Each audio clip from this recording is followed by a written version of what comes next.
That intro never gets old. Sorry. Nah, I I love. like it. Yeah, I'm always like playing the drums when it's going through. Well, hey everyone. Welcome to our Monday night rewatch. I'm Crystal and this is this is Tom over here. One of these days I'm going to point the correct direction. Maybe if I mirror my camera, is that what I need to do? Something like that. I never will. I never will point to them. If you mirror your camera, though, then your words will be backwards. Oh, we don't want that. Never mind. Never mind. How was your week, Tom? It was good. It was good. Last week we talked about the Hobbit Fest that I was gonna have, and we did that. And I took a bunch of pictures, so I have pictures to share. Nice. So I saw a post. Hold on, I saw a post on Facebook, and I missed all of the live comments of the giant Home Depot bucket that was in your refrigerator. Yeah, I forgot about that. It was on my Facebook, and I think I did it on. I put it in Twitch as well. I'll grab the image of that. But yeah, basically there was a giant Home Depot bucket in my refrigerator. Here it is. And I posted, and I was like, why did I put this in here, and what's in the bucket? Wrong answers only. And I got some really good responses. I'm actually, you know what? I'm curious to see what chat says about that. We'll get that. I'll get that. There it is. There's the picture. So that's my refrigerator, by the way. Don't judge me. Also, but no, it actually looks really organized. I was going to ask if Erin was the one who organized it. Nope, that's me. Nice. I'm the red hot mess. Yeah, I'm the one that's anal about keeping things like that clean and organized, because I cook. I'm the cook. So I posted, why is this Home Depot bucket in my refrigerator, and what's in the bucket? Wrong answers only. I got a lot of fun responses. The blood of your enemies, Rand's left hand. Let me find the post on my Facebook, and I'll read some of them.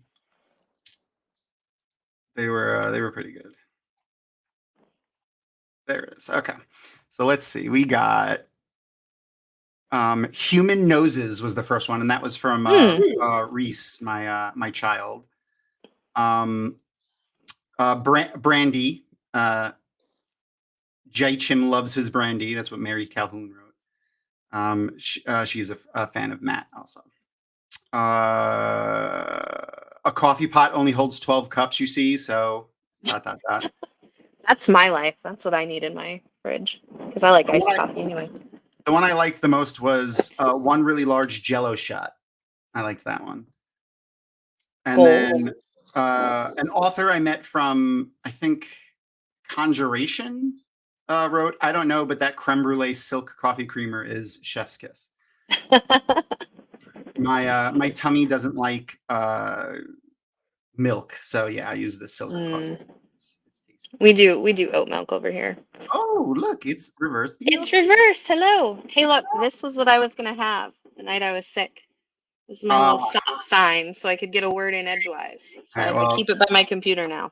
It'll still be useful for you now. Mm-hmm. But the bucket, Goblin Hearts, I like that, Glenn.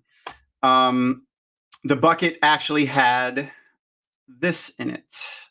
Where's the picture? Okay, so we dressed up as hobbits. That's me in my hobbit costume. I'm wearing an apron though, but that turkey is what was in it. It was brining for like 5 days. Oh my god! But yeah, we had a hobbit feast. We had a lot of fun stuff. This was pre-dinner. We had a fruit salad, and this salad was really interesting. This was strawberries, some kind of spinach, arugula, and pickled red onions. Interesting. It was very good. It was surprisingly very good, because I was like, pickled red onions with strawberries and shit. It was really good. That my friend Matt made. I was going to say, but it's a hobbit feast. Where are all the potatoes? Oh, don't worry. The potatoes. There's a lot of potatoes. Okay, so the potatoes start with the Shire pot pies. My friend Brad made these. He made little hobbit holes. I did not recognize what they were when he first made them. He's like, "Do you recognize what it is?" And I was like, "It looks like hills." And he's like, "That's kind of right. It's hills." I was like, "All right." And he made like roads for the Shire too, so that was fun. That is fantastic. Those are filled with these potatoes, and, some sort of onion broth, and some of the turkey and things like that. Then we have a potato. Bacon. Yeah, that is a bacon wrapped potato. Shit. Oysters, potato oyster like pot pie thing, but like instead of a crust, it was bacon. The crust was bacon. Also very delicious. Brad also made fresh bread, which was amazing. We had that was a plate. That was just someone's plate. We had roasted potatoes, and then underneath the turkey, we had you could see them on this plate. The potatoes that are just above. That's the bacon thing. That's like toward the bottom on the right, and then just above that are the roasted potatoes. They were underneath the turkey, and they were like kind of mashed. So yes, we did in fact have potatoes roasted, boiled, and stuck in a stew. Boil them up, mash them, stick them in a stew. Yeah, boil and mash and stick them in a stew. They were boiled, mashed, and stuck in a stew. And then the stew was put in a pot pie. So that was our one loophole. And then we took one fun picture of everybody, and I got permission before I asked. This is my D&D group. Aww. Two of us dressed up. I was dressed up, and Alicia there is dressed up. And then my friend Elda in the front on the left, they did her hair like a hobbit, like the hobbits from the Lord of the Rings. Oh yeah. Rings of Power. She has like, flowers and berries and stuff in her hair. It was a lot of fun. We had a lot of fun. Yeah. It was so much food. It was basically like a full Thanksgiving feast, essentially. There was more food too. We had soup that was really good. It was like a wild rice and chicken soup. It was just so good. That sounds so amazing. Yeah, and that's I love those like. That's our D&D. Oh yeah, Aaron. Yeah, you had some hobbity stuff. That's true. Fun. I was wearing the one ring to rule them all though, so I think I won. I was surprised I was the only one to bring the one ring. True. And that looks like a lot of fun though. In case you can't tell, we're stalling for a little time because Allie is a little late, but we'll see if she makes it. We just hope she's all okay. So if anyone's here was waiting to see Allie, I just wanted to let you know we're gonna talk a little bit about our nonsense that we did during the week before we jump into the show because we're stalling for a few minutes. Yep. Didn't you did something fun this weekend, right? I did. Well, it was last Thursday, but I'm going to do it again on Thursday. Well, it was during the week. So yeah, they have a competition in my city every summer at one of the local drag clubs. We have several called Drag Survivor. And it is like a drag game show. So these contestants, it starts off with 16. I think there's 18 contestants when they start, and every week there's a theme. It can be everything. Like one time it was 90s sitcoms last year. And so every performance has to be within that genre. There are 3 judges. They judge the queens. At the end of the night, it's down to the bottom 3. The audience gets to use Save-A-Ho tickets, which I love. You get Save-A-Ho tickets for every drink that you buy or food. You get to save one queen, and then the last 2 lip sync for their life, and one of them goes home. It is so cutthroat, and it is so much fun. I intend to do that every Thursday night this summer. So yeah, that sounds like a lot of fun. It is. It's a lot of fun. Speaking of sounding like fun, that sounds like a lot of fun. There's a lot of really good food in fiction. I'd be interested to watch some of that. Let us know when they start the YouTube channel up. Yeah, that would be so cool. I've always wanted to do like a cook along. Have you ever seen those where you like cook along with them? Oh yeah, yeah. That sounds like so much fun for me. One time, gosh, it's pre-COVID. We did you guys ever watch Chopped? Have you ever seen the show Chopped? Yeah, I mean like a couple episodes, but I don't like watch it like religiously. My dad's a big foodie. He's also the one that got me into theater. So we did a round of that where we prepared a basket. We each did a round. There were 3 rounds. And when you open the basket, you had to prepare a meal based on what was in there, and it was so much fun. See, Aaron gets it. That would be fun to film too. Ooh, a wild Rapunzel has appeared. Oh yeah, we do. We have a bunch of cookbooks actually. We have an Avatar one that's great. I've done like 3 or 4 recipes from that. The D&D one is a lot of fun. And then, speaking of the D&D one, I started watching Delicious Dungeon. If anyone's seen that? Aaron's in your brain. I turned Aaron onto it after I watched like 8 or 9 episodes and was like, oh my god, this is so good. And I was like, Aaron, you need to watch this. It's so much fun. It's basically if you like the lit RPG genre, it's a little like lit RPG where like when they speak of things, they speak of it in a way that's like gamified. So like the ones that use magic talk about how their mana is low and like, they need to cast a new spell and like, so it's like a little gamified a little bit. But basically the story is they're an adventuring party, just like a D&D group of adventurers. They go into a dungeon, which they call a dungeon, and like the dungeon resets itself and has monsters in it that like have functions very much like Dungeons and Dragons monsters. And they don't have a lot of money, so they need to, and they can't afford food, so they start eating the monsters in the dungeon. Oh my god. Yeah, it's great. There's a dwarf who turns them on to eating monsters in the dungeon, and he's like a cook and he prepares the monsters, and all of the recipes in the show are like real recipes with obviously the primary part of the dish substituted for a monster. So like, they eat a kraken at one point, just substitute that for squid or whatever and or octopus, and it's freaking hilarious. It's a really fun show. It's an anime, I'm pretty sure. Like I think it's like a Japanese anime, and it's dubbed and subbed. Like, so I think if you on Netflix, you could change it to the original Japanese language with subtitles, or you can watch it with an English dub translation, which is a lot of fun. That sounds awesome, except for now I'm hungry. I know. Oh my god. I didn't bring any snacks. Me either. Though Erin did make me blondies, which were really good. We had those for dessert. Yeah, our dessert was also really good. We had like pies and so did everybody bring a couple things? Like everybody brought I did the turkey and one of the potatoes. And then and Erin baked because Erin is our baker. Baking is too much of a science for me. I can't do that. It's very precise. Yeah, I cook by feel, and I let my ancestors tell me when the food is appropriately flavored. Like I don't measure anything. People have asked me for recipes and stuff like that. I can't do that. Some of my favorite recipes, I have family from the South, and everything. I got the recipe, and it was literally like a pinch, just a smidge, nothing that was measured, and I had to play with it in order to get it to taste good. But it's amazing. So you mentioned cook-alongs. I was going to do one, or I have like a thing pinned to do one next time because Roy Choi, who's a really awesome celebrity chef. Yeah.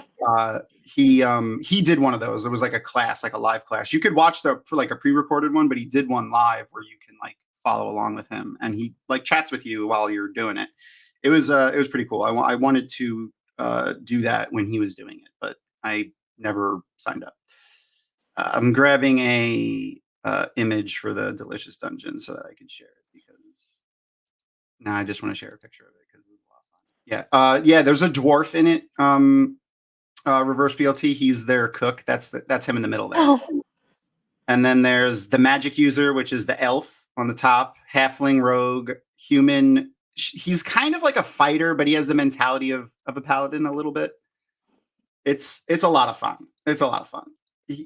Their one rule is they don't eat anything that's humanoid, essentially. So nothing that's descended from like they call it demi-human in the thing. So like fish people, kobolds, things like that. Things that have 2 arms, 2 legs, and a head. Like that are more human in nature. Though they do, I think they eat a mermaid at one point, or maybe a siren. I think they might call it something else though. There's mimics and kelpies and things like that you'll recognize from D&D. It's a really fun show.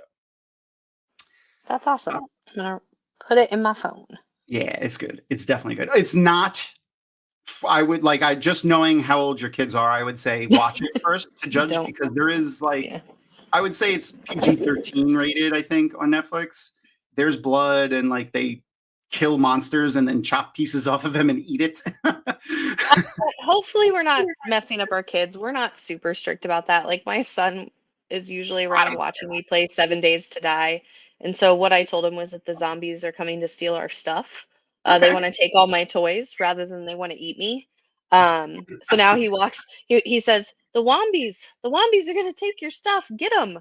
But what scarred him in that game is you have to like find your own food. Yeah. And one day I shot a pig and he happened to see it, and he loves pigs. And so that was, oh boy. I don't do that. I don't hunt for food when he's around in that game. He's fine with zombie killing.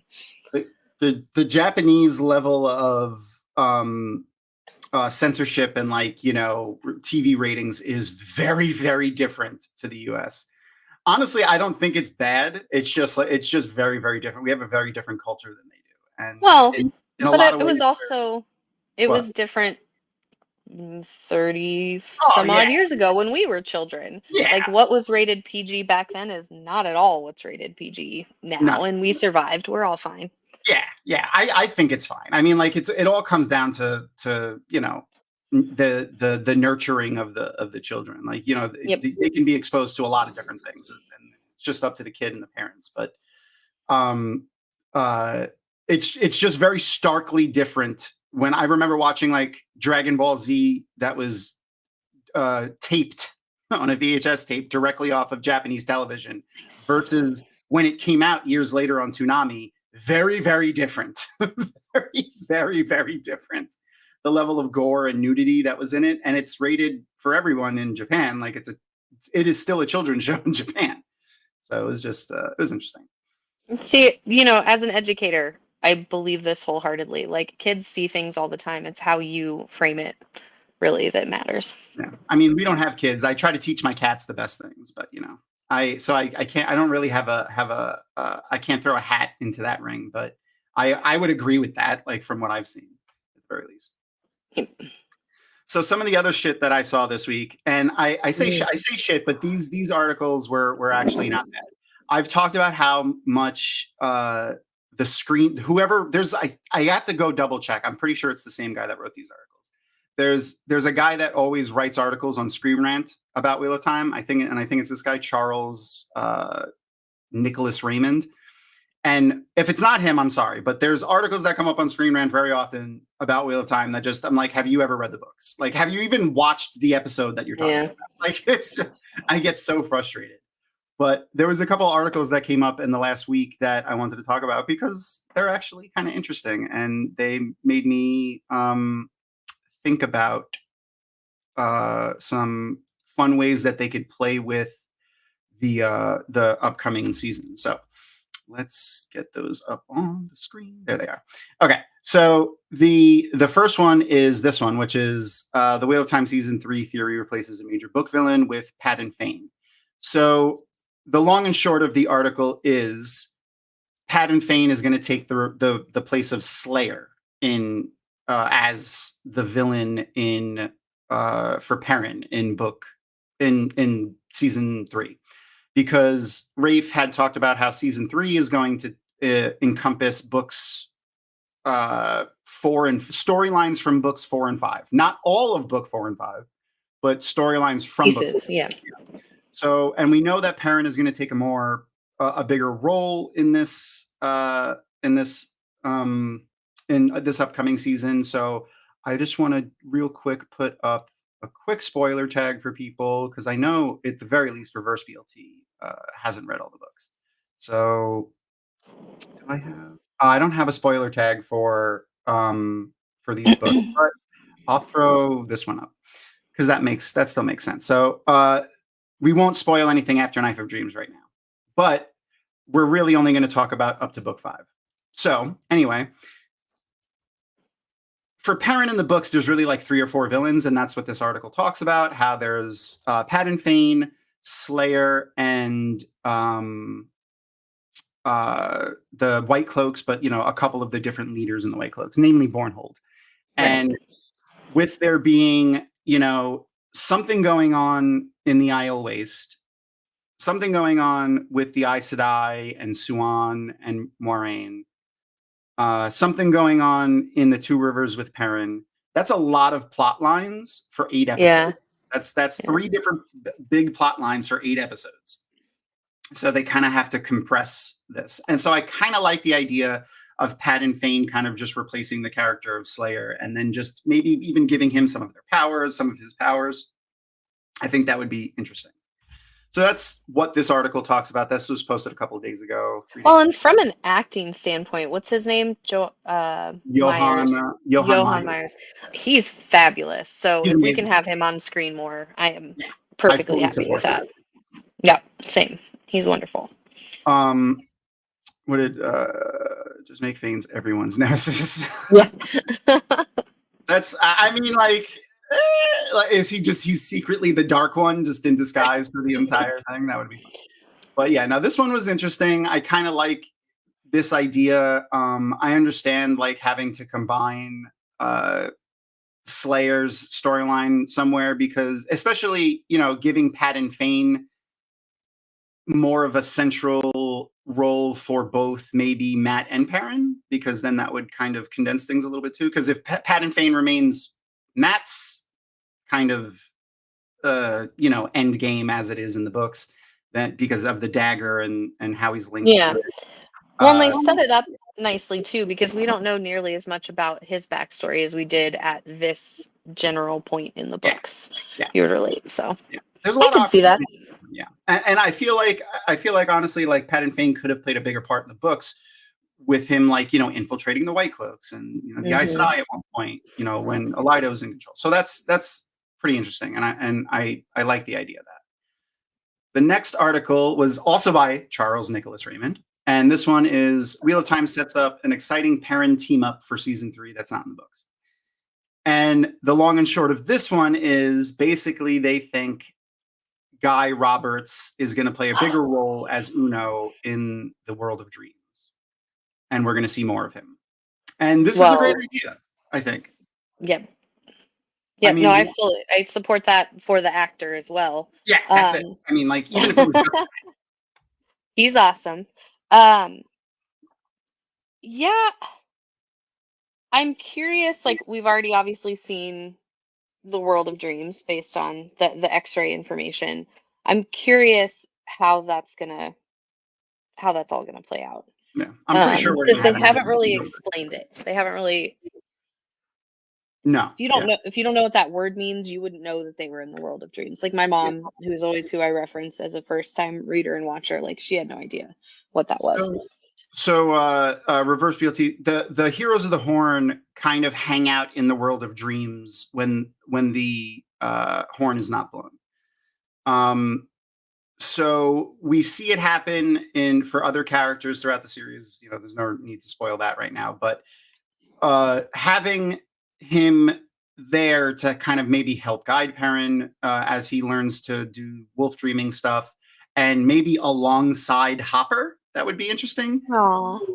Especially because we're not going to have direct conversation between Perrin and Hopper, where in the World of Dreams, in the books, Perrin and Hopper have conversations that we can read and understand, but as a viewer watching it, you would only see one side of the conversation, or they'd have to give Hopper a voice, which I feel like is a little cartoonish. Yeah, no. So giving the speaking parts of Hopper to Uno, but keeping Hopper there, I think would be pretty interesting. Awesome. Yeah.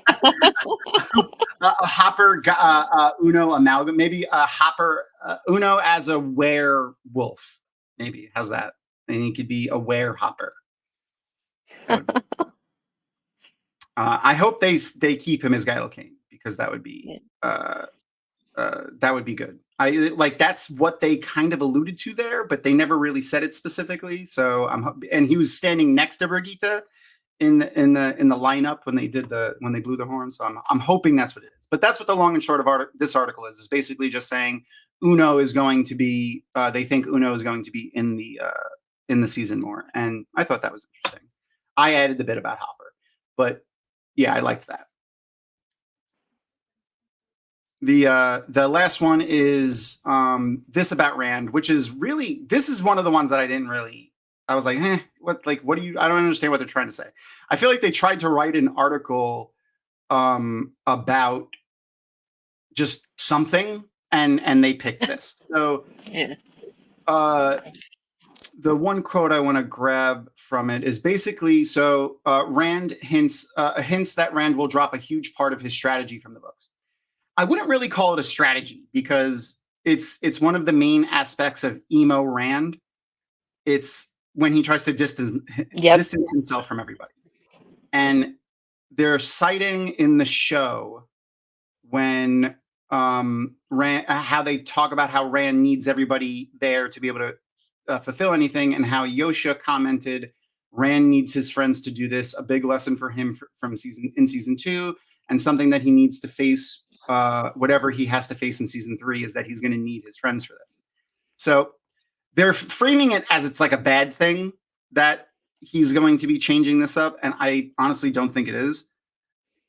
This is another one of those cases where Rafe and the writers and everybody that's on the show has the gift of the entire series being out.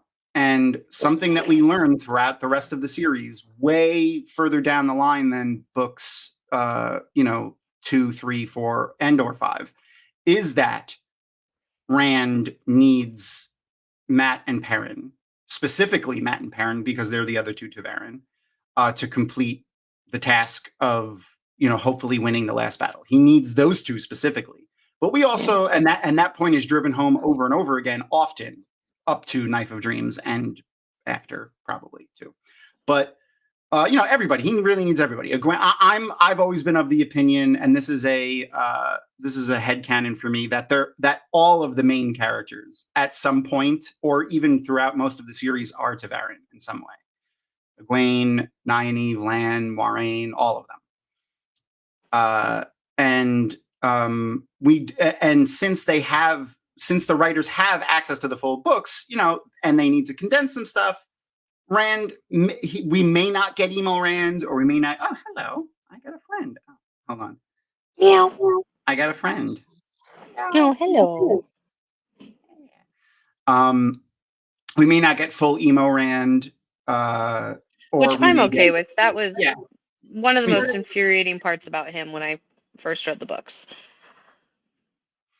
Yeah, no, it was I hated Rand for I don't even know, 4 or 5 books, when he was just all angsty and whiny, and I'm like, just talk to everybody. If you included these people in your plans, you would be able to fulfill things so much better. But yeah, he has always been one of my least favorite male characters, especially in the first 5, 6 books. I really struggled with him. Yeah, and this is actually a different writer. This is Christina Trujillo. I don't know how to pronounce her name. I'm sorry if I'm butchering it, Christina. But yeah, that's basically what this article is. And again, screen rant, but these ones weren't too bad. This one is just, I feel like they needed to write an article about Wheel of Time, and they picked something random. But I honestly don't think there's a lot there for them to change if he's just not excluding his friends. But whatever you're going to do. Trujillo, is that what you think? Trujillo reverse fealty? We'll go with it. Anyway, are you going to sit down, buddy? He's just standing in front of the screen right now, so I can't see half of my screen. I will. So Allie and Gus are up to. They finished Knife of Dreams, and today they posted an episode that covers chapter 34 and 35, and then they said they're breaking up basically the end of the book into 2 parts. So 34 and 35 they posted today, this morning, and then I assume sometime soon they're going to be posting the other 2. So we get to hear her reaction to the end of Knife of Dreams, which is mostly Shanshin and Matt stuff. Not my most, and y'all can let me know what you think in chat. The most exciting part in Knife of Dreams for me was what's his name, Lord Algarin, when they're at his manor and the Trollocs attack, Oh, And yeah. I just got goosebumps again thinking about it. There's two scenes specifically. One of the most poignant scenes is when Loyal kind of like senses, Loyal and Elder Hammond sense that there's Trollocs nearby or Shadowspawn nearby. And Loyal starts running through the house screaming, up axes, Trollocs, Shadowspawn. And like, I love that scene. It's a fantastic scene. And then Death Gates, when Luce Theron gets a hold of the One Power. It's absolutely fantastic. This is Knife of Dreams, reverse BLT. So this is book 10?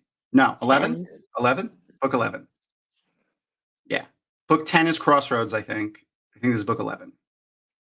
Book 11. Yeah, book 11. There you go. See, I'm surprised I got that right. There's a number in there. Like, there's so many opportunities for my Dexia to kick my ass there. You want to sit over here? You want to stay over here? No. His bed is right there. Huh? He wants to watch Avatar. So yeah. The Death Gates and when Luce Theron takes control of the One Power is one of my favorite parts in that. Like, the way they describe them, I went back and reread it today because I was like, oh yeah, I remember that. He's opening and closing the gates and spinning them. And it's a line of like a lot of gates, like a lot of death gates. So there's a lot of things to digest there. One, Trollocs can't go through. Well, Trollocs, if they pass through, they die. But also, the gate is opening and closing and spinning. So every time a gate closes and reopens, it opens to a new random place on the planet. And that just means they're getting wherever on the other end of that, it's just raining bodies. Yeah. It's horrible and amazing, I feel like. There is so much amazing, mind-blowing channeling that takes place in the latter half of these books, and I hope the show goes that far because we've seen some cool things, but there are so many amazing things we could see. Oh yeah. So I won't spoil anything more specifically because I know at the very least Reverse BLT in chat hasn't read all the way to the end. But just as an honorable mention for a really cool thing with the One Power that I would like to see on screen because it'd be insane is Dumai's Wells. Yeah. I'm going to put in chat a link to Wheel Takes' podcast, so you go check it out. Like I said, they posted this morning chapters 34, 35. I think it's a cup of calf and then something else. It's a lot of Shanshan stuff. The last 4 chapters of the book are mostly Shanshan stuff. Oh man, yeah, that was such a good book. That's also for Reverse BLT and anyone else who doesn't remember, Knife of Dreams is also the last book that is solely written by Robert Jordan. It's the last book that came out prior to his death, and it was the last book that came out when Wheel of Time had a track at Dragon Con. But before the next book came out, the original owner of Dragon Con cut the track, and Jordan Con became a thing, and that was where we got a recording of the reading of Robert Jordan kind of playing with his ideas for the prologue of A Gathering Storm, which was really cool. It's never been posted anywhere. It was not recorded at the time because they asked us not to, and everyone listened. But the one thing that I remember that I'll talk about from it is Robert Jordan's insistence in that prologue, which this isn't a spoiler for Reverse BLT. There's a man riding a cart and he looks at the sky and he describes the sky as being silver and black. And when Robert Jordan was speaking in the recording, he says it's important that I want to convey that the sky is not like a dark gray and a black or a light gray and a black. It is silver and black.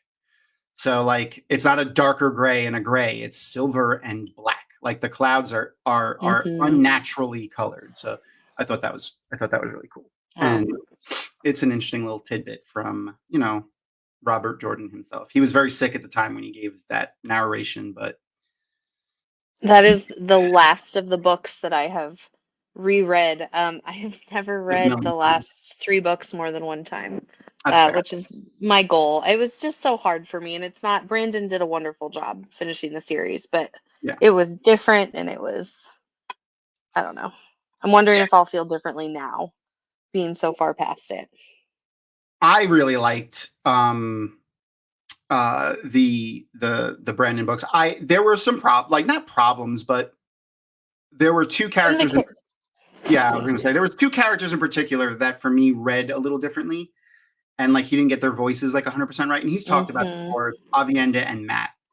Yeah, which are 2 of my favorite characters. Hey, have we shared the watch party link yet, Tom? I was just about to do it actually. Oh, perfect. But yeah, I really enjoyed Brandon's books too. I didn't see any like glaring problems other than that. Anyway, we're gonna get ready to start. Like I said, we hope Allie is doing okay and sending love and positive vibes out to her and Gus. But we're gonna get started with the episode. So to give everyone just a minute to get ready, depending on how you want to follow along, I have over here that I'm going to throw up on the right hand of my screen, the little handy dandy timer. So on Netflix, it counts backwards from when it starts. So each episode is about 24 minutes and 40 seconds. So I'll line up the time for everyone who wants to watch along that way, if you want to follow along yourself. Or as the past couple of weeks, as we've been doing, there's a fun little watch party extension that functions for most of the major streaming services, and it is legal and supported by them, so you don't get in trouble or anything having to do it, and it's free. So you can just do watch parties with your friends and stuff without having to either try to like share your screen somewhere like on Discord, or for Disney Plus, and this is directly at Disney Plus, and I mean this with the most annoyance possible, when their own platform's watch party system just completely is trash. The one on Disney Plus is just horrible. I can't tell you how many problems we had with it. But this one has been working fantastically, so I'm going to post a link for that in chat. If you want to watch along, I'm pretty sure you need a Chrome-based operating system. If you click that link, it'll probably prompt you to download the extension, which again is completely free, and then you can watch along with us in our watch party. There is a chat feature in that watch party. We will not be using it. I will not be paying attention to it. So if you do chat within the watch party, I won't see it because I actually have it closed, which you can do if you want to, just so you don't get distracted. If anyone else posts in it, you could just close it. I will be the only one with the power to press play or pause, so don't worry about that. And we'll watch these 2 episodes, which are The Runaway and The Puppet Master. Ooh, Luna went to his bed. So now I can do this other thing that I've done before that I have set up. Cat cam. I promise we're done reverse. We won't spoil anything else. Yeah, no more spoilers. That's it. We're done with our Watt talk. I'm going to leave that spoiler level up there, though, just in case Allie does join, because Allie is a first-time reader, and they have their podcast, and they've been doing it for like years at this point. So anytime we have first-time readers on as a guest, we try to, alter our spoiler level to their whatever they're at. So, and that was in an attempt to be able to have more, different guests, because a couple of the content creators that we wanted as guests, we were like, shit, you're a first-time reader. So, and instead we were just like, you know what, we'll just change our spoiler level so that we can accommodate to our guests, because that's what you're. So I have a question. If our guest doesn't show up, who are we going to ask the questions to? Oh shit, that's a good point. Should we ask them to? Should we ask them to you or to me? To each other? I mean, like I don't think Luna can answer. Luna won't answer. No, I do know how he would answer. Luna, by the way, canonically has a Russian accent. Interesting. Aaron and I decided that like years ago when we first got him. He's my Luna would get along well with my tortoise Vlad. He is the Impaler. He's quite Russian. He's the evil mastermind in my house. When things go wrong, I quite literally usually blame him. Yeah, I did. I'm sure. Yes. So I thank you for saying that, because I'm very self-conscious about spoiling things for people. I really don't want to, and I would feel bad like if you were upset about it. But yes, we did, and you knew. But I also know that you were spoiled for things accidentally already. So and I'm sad that they got spoiled for you, but you said you weren't that upset about it. So I know some people don't care. A good friend of mine, Chris, who is actually, I think he's in charge of communications, I think, at Jordan Con. He prefers spoilers. Like, he just looks up, he likes to know stuff because he knows he's not going to be able to watch stuff as frequently. So he just goes and looks it up. All right. So I think that's a good enough time to press play. So if anyone's following along, I'll line up the time that I have up on the top of the screen here with the time that I'm playing. Or again, I'm going to post the link for the watch party. You could just click that link and you could watch along with us through your own Netflix subscription. You do need to have a Netflix subscription to watch with the watch party.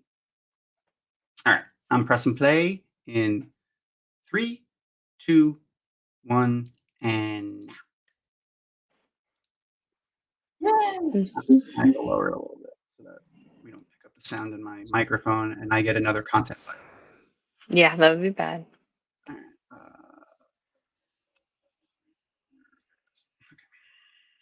And we should be good. I'm just going to pause it for half a second to catch the timer, and we're good. Okay.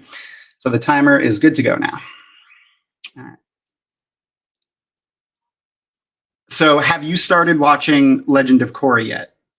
I have not. I don't have enough time without my tiny humans. All right. I'm just making sure because there's some overlap with these next couple episodes with some stories from Korra. So I just want to make sure I know what to say. Okay. So that's a heads up for chat. Chat, no Legend of Korra spoilers. It's on my little one goes to school Tuesdays and Thursdays this summer, and so my Tuesday afternoons when I am done teaching summer school are going to be catching up on the shows I cannot watch with him around. Okay. So this was kind of okay, yeah, this is the one. This episode was kind of interesting because I've never really thought of them as needing money before. Yeah. That's not something that's really been talked about, and so this was just kind of wasn't a bad episode. I just kind of was surprised by it, I guess. Yeah. Oh, so in my preparation for this, I rewatched this. I mean, I rewatch Avatar just regularly all the time anyway. But I was rewatching yesterday and today, last night and today, and I looked up if like the Asian characters, I'm pretty sure they're Chinese, on the wanted poster actually had words on them. And it offers 1,000 gold reward for Toph. Wow. Which is, so like that's the gold that they're trying to get when they say that. And Katara specifically has a line later in this episode where she says, "This is worth 100 times the amount of gold you guys have won," which means they've only won about 100 gold, which I guess is a lot. I mean, I don't know, like if like things cost a couple of copper pennies, I guess 100 gold is a lot. If we go by D&D rules and 1 gold equals 100 copper.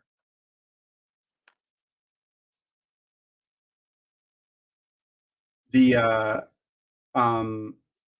one of the other fun things I noticed about this was, and we've talked about it before, when Toph wears disguises, she often wears shoes. She pops out the bottom of the shoes in the disguise, so her feet are still touching the ground. So she can still, well, yeah. I mean, she would be blind. I mean, I know she is blind, but that's her vision, so she would be handicapping herself. But there's a couple of when I noticed it, there's a couple of scenes where you could see that she doesn't have soles on her shoes, and a couple of scenes where you could see she does have soles on her shoes. So we'll see if we can spot those. Aaron, I get that way too. It depends on my level of investment, but there are certain books and certain shows where I need to know the end game, or I'm going to be fast forwarding through things or skimming just so I can find out what's happening. Yeah, I don't know. I mean, the only books I've ever skimmed, and once I start streaming gaming a little bit more often, you'll learn this about me very quickly. I'm a completionist, especially in video games and books. Okay. I have to do every quest. I have to do everything. So like if I start reading a series or watching a series or watching like a trilogy of movies, I have to finish it. Like I have to, regardless of if it's bad or good. And I did that with Terry Goodkind, Sword of Truth. I didn't pay for his books after I think book 4 or 5, but I borrowed them from friends and kind of just skimmed through them to get the gist to know of what happened. Yeah. See, I am that way with books. I will give up on a crappy television show. I will read a crappy book to the bitter end. It might take me a while to finish it, but I have to. Because at the end of the day, I think how hard it is for me to write, and somebody wrote that. And so I'm going to read all of it and give it a chance. That's fair. I've heard a lot of people say that, Glenn. I'm actually curious how many people do that. So you know what? Let's do it. Let's do a poll. Do you open to the last page of the book first before reading? That's impressive, Rapunzel. I had a coworker that borrowed them from me, and I think it took her closer to, I mean, she did it in a really short amount of time, but I think it was a little longer than 3.5 months. That's crazy. That's nuts. Yeah. Ooh. Audio.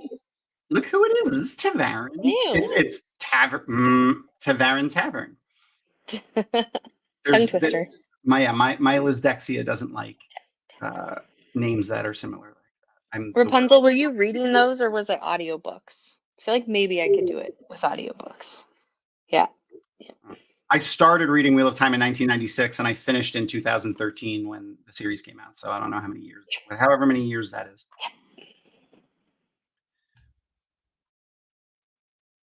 And the last book took me the longest to read.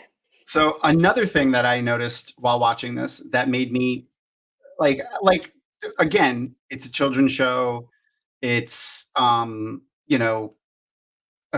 a cartoon. It's on Nickelodeon. It's 24 minutes long. I get it. I'm nitpicking a little bit, but how does Toph know which cup the thing is under? She can't see if she has soles on her shoes, but she could somehow see a bean that's on a wooden table. I get it. It could be like the vibrations of the bean on the movement. Yeah, I get that. I get it, but it's still a little inconsistency. That's Here's another very. that's what I landed on too. It's what I landed on too, but it's a very naive moment. Yeah. From Katara, her scorn for the. I'm not sure. It looked like a bean. Trickery. It could have been a rock. I mean, if it was a rock, that makes more sense because then she could sense the rock. But it looked like a bean. See, I was thinking, as something slides across the surface, it vibrates, and so if there was like that's feeling the vibration, I don't know. It's silver that they won, so that makes sense. One thing, but here's another one, which I don't think we can explain with her bending. Here she goes. So she's playing a game that involves throwing those things. How does she know which face it's landing on to change it? Oh. How did she know that? Like, how did she know how to change, like, which face to turn it to? Maybe one side is heavier than the other.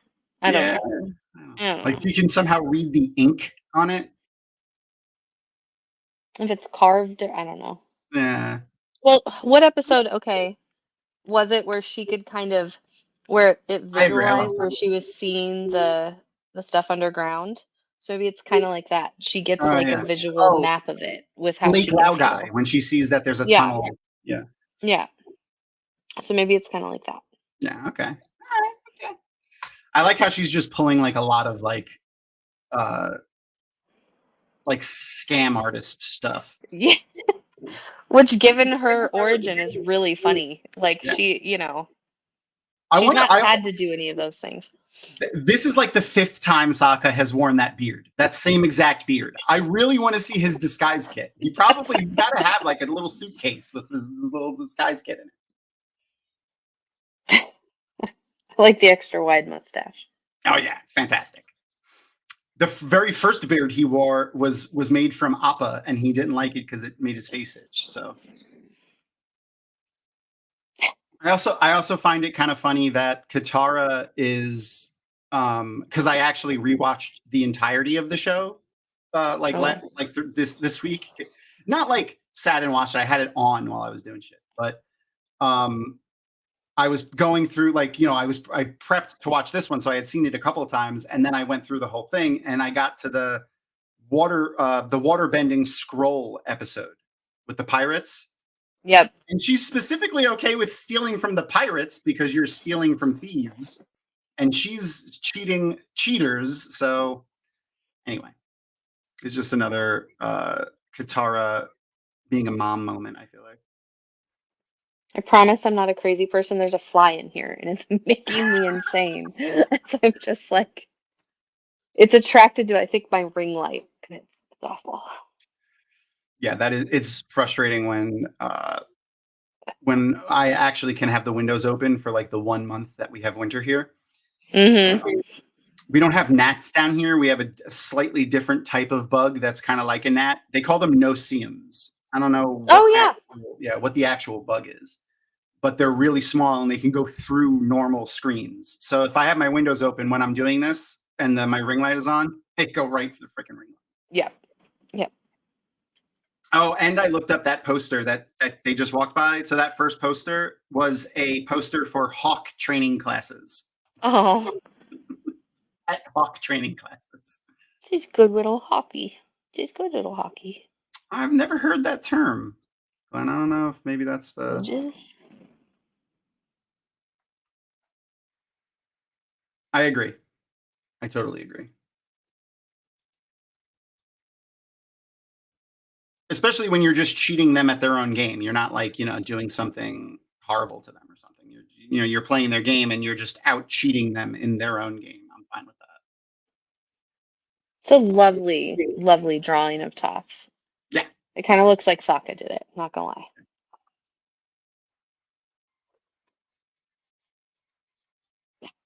So great. Yeah, actually, it's pretty good.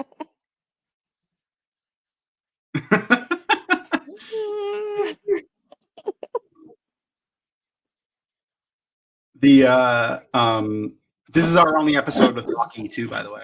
We only get one episode. He sends him with a message for Toph's parents, I think, and that's the last we see of him.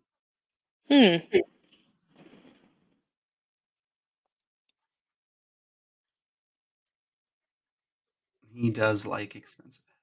He is a the amount of how much he enjoys shopping is fantastic. I love that little thing that they do with him.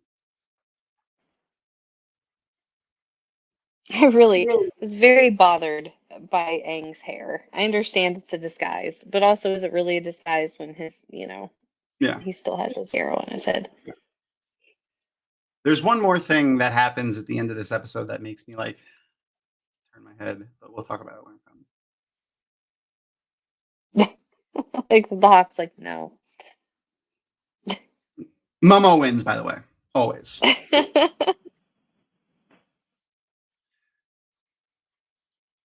Did Appa just water bends the soup into his mouth? No, Katara did. Oh, okay. Katara, you said okay. Do it. Okay, but who wins, Appa or Momo? If you have to pick just one. Oh, Momo, absolutely Momo. Really? Okay. I love Momo. All right, let's see. I remembered the poll this time. So I'm not gonna leave it up for the whole show. So it looks like no won. 66% people said no, 33% said yes. So okay. And that's for reading the final page of the book before you read the book. I haven't done it before I read the book. I've definitely skipped ahead when I've really needed to know. So we just got soup bending, which, yes, soup bending. And at the end of this episode, we get sweat bending. Mm. And then the next episode obviously is bloodbending.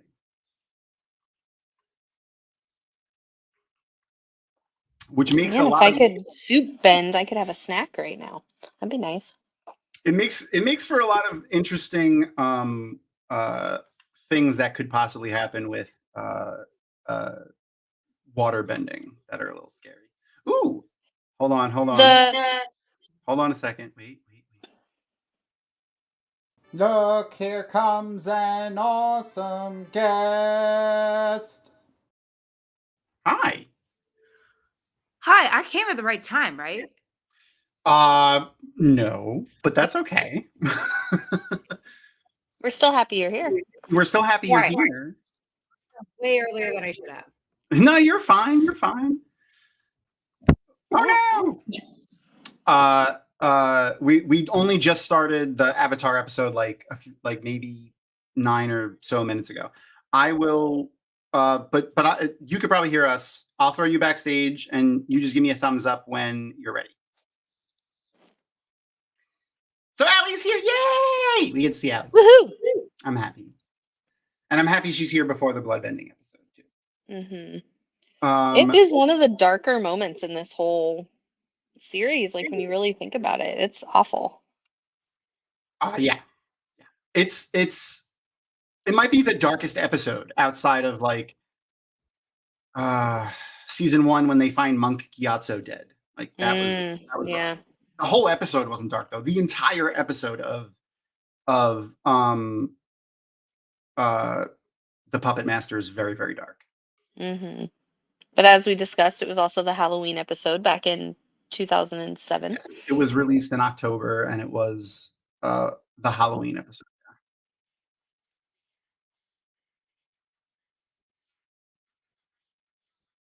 Aww. She's always got to be right about everything. She gets bossy. Yeah. She always has to have her way. Hello, Nynaeve. No, Anyway. you're good. You're fine. I came in the studio thinking that surely you haven't started yet, and then I was wrong. You're fine. You're fine. I'm just glad you're here. I was like, oh no, I hope first of all, we were I'm here at the right time, right? 7? It 8 your Pacific time, right? Yeah. And you're so that's 3 hours. So we start at 9. Oh, so I'm early. No. We start at 9 Eastern time. So 6 your time. So I'm late. Oh my God, I'm so sorry. You're fine. You're fine. Time zones are hard. Oh my God. So you already watched it? No. We just the first episode. Yeah. Oh, okay. I'll switch I'm spots with so Crystal, sorry. and then I hate time zones. You're fine.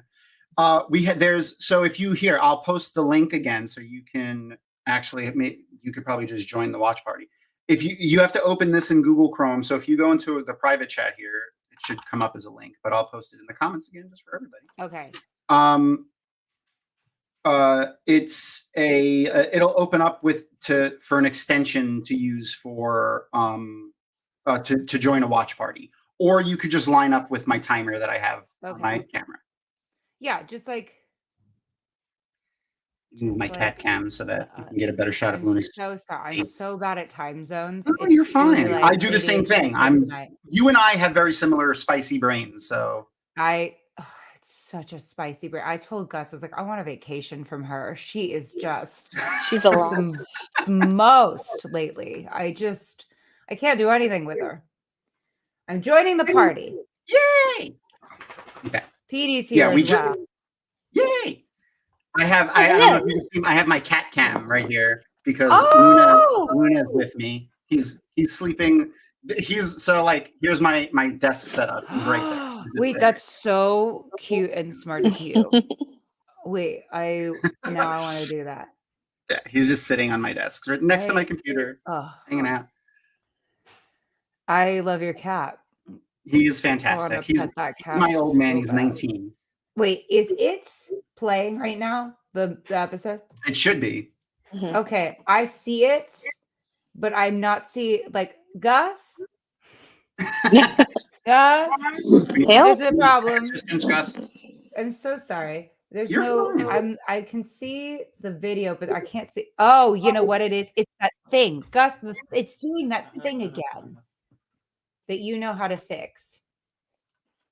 I'm sorry. This is You're fine. wildly unprofessional. You're fine.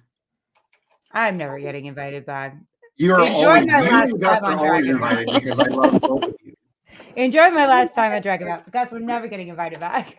I'm just know, happy. Hey Gus. I'm just happy that it wasn't like something happened, and like I'm just happy that you. No, I'm okay. I was playing that game. What's the game? Chance of Sinar. Chance of Sinar, because I thought I had an hour to kill. Huh. What game? Chance of Sinar. It's like You're gonna have to reboot Chrome.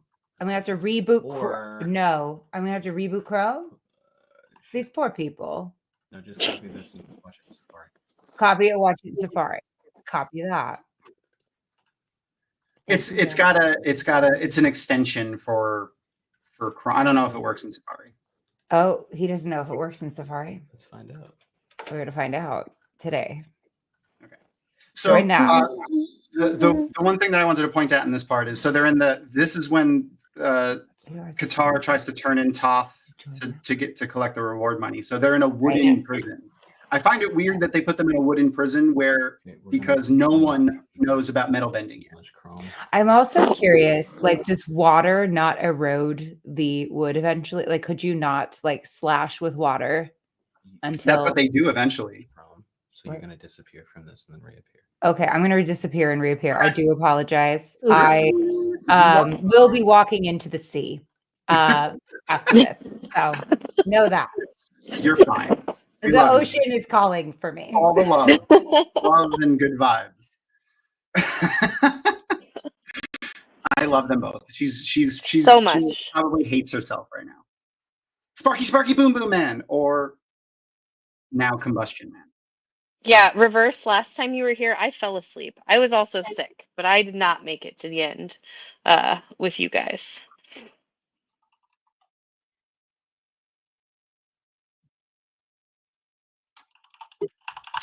Yay! Hopefully it worked. My God, if she I comes back can't with the hear it. disguise. I have the volume set to really low. I don't know if you can adjust it yourself. I think you can. I think if people want to adjust it themselves, they can, but I have it set really low. Is Mercury in retrograde? Is that what's happening? Mercury's definitely in the microwave right now. Yay. We love you too, guys. He is I would not be able to stream anything ever if it weren't for him. Okay, perfect. Yay. This also means that you can pee and bend your pee, by the way. You see, you'll never run out of water. Just spit a bunch. Exactly. Just spit a bunch. Oh man, that reminds me of what was the one with Owen Wilson and Jackie Chan? Shanghai Noon, right? Yeah. I'm unfamiliar, but I trust you. It was a movie set in the Wild West, and Jackie Chan was an Imperial Guard for like the Princess of China or whatever, and Owen Wilson was like a con man from the U.S. I feel like they started. Oh, I'm sorry. Yeah. Oh no, it's okay. He gets arrested, and they use a wet shirt that Jackie Chan pees on to bend the bars because a wet shirt is stronger than a dry shirt, which is true. It's actually true. So Jackie Chan takes his shirt off and pees on it, and then uses it to bend the bars. Like he wraps it around the bars and then turns like a broken chair leg to bend them. Interesting. And that just reminds me of that. I feel like they were calling him Sparky. See, or this. I would have just started spitting, but yeah, sweat is good. I have to say the cone of shame that she put him in was one of my favorite moments when she puts him in like the ice. I used to call that the cone of shame for my dog. This is the first episode you've watched? Yeah. Sorry? Okay, thanks God. Yeah. Okay, because I was like, if this is the second episode, the sea is really calling for me. No, you're fine. You barely missed anything. We talked about some Wheel of Time nonsense, and we just some like articles that people wrote, and we talked about stuff that we did during the week, and then you came about halfway through the episode, so you're fine. Perfect. I feel like they called him Sparky Boom Man in the writer's room, and then it stuck. I feel like that's what happened. Absolutely. Yeah. That feels like a writer's room nonsense thing that happens once you're delirious and have been there for hours and hours. Does that guy have a name yet? No. Sparky Boom Boom Man. We're calling him Sparky Boom Man. He's got an eye that explodes stuff. Yeah. And then that stuck too long, and they were like, we need a better name. Combustion Man. Because, by the way, I don't think he has, like, I read up on him a little bit. He doesn't have a real name. All right, so the episode, so if you're watching in the watch party, or if you're following along, we're just going to let the episode play through. It'll start the next episode automatically, so just let it go. Don't No, skip his legal God-given name is Sparky Boom Man. Sparky Boom Boom. The millennials were It out should of be. control with these names. It's true. It's very true. Explosions. Oh, I did have one thing for Sparky Boom Man. Yes. I forgot that I had this picture. I also feel like drawing that eye was super stressful because they had to really try to make it not look vaginal. Like, I feel like that was Especially with the orient. Yeah. that was Yeah. a discussion that had to happen. Well, so it's actually the tattoo of the symbol of the god Shiva. Well, there you go. Oh. So it's often depicted with 2 lines. Oh, I have to reset the timer. It's often depicted with 2 or 3 lines, like it is in this picture here, and it has the eye in the center, like it does, like he does, and it does there. Fascinating. Yeah. So that's where that tattoo comes from. The more, I feel like we need a little clip of the more you know. The more you know. Oh, he and she or he, they. There's difference. The Shiva appears as different genders often. Anyway, Yeah. the eye, they use it to see evil, but also kill evil with fire that they shoot out of the eye. So it fits Combustion Man's thing. That does work. There is a surprising amount of like cultures and religions that have like non-binary or like trans or in some way like gender adapting To gods spirit. and goddesses, or like things they worship. I'm just like, colonialism ruins everything. Anyway. And it's appropriate for Pride Month, so we're good. That's why we updated our logo. Pride. Our Happy logo. Pride. So Is I this have an all queer stream? I am pan. Right? Same. And same. Well, this is an all pan. That's unheard of. That's unheard of. That's amazing. The That's pantry. The pantry. I love it. I love it. I call myself bi, but I'm really pan. But I say bi so I don't have to explain my sexuality to my parents any more than I have to. That makes Okay, yeah, but that's see, I'm so old that I was bi because there was not, like, I didn't know that there was something different until I was older.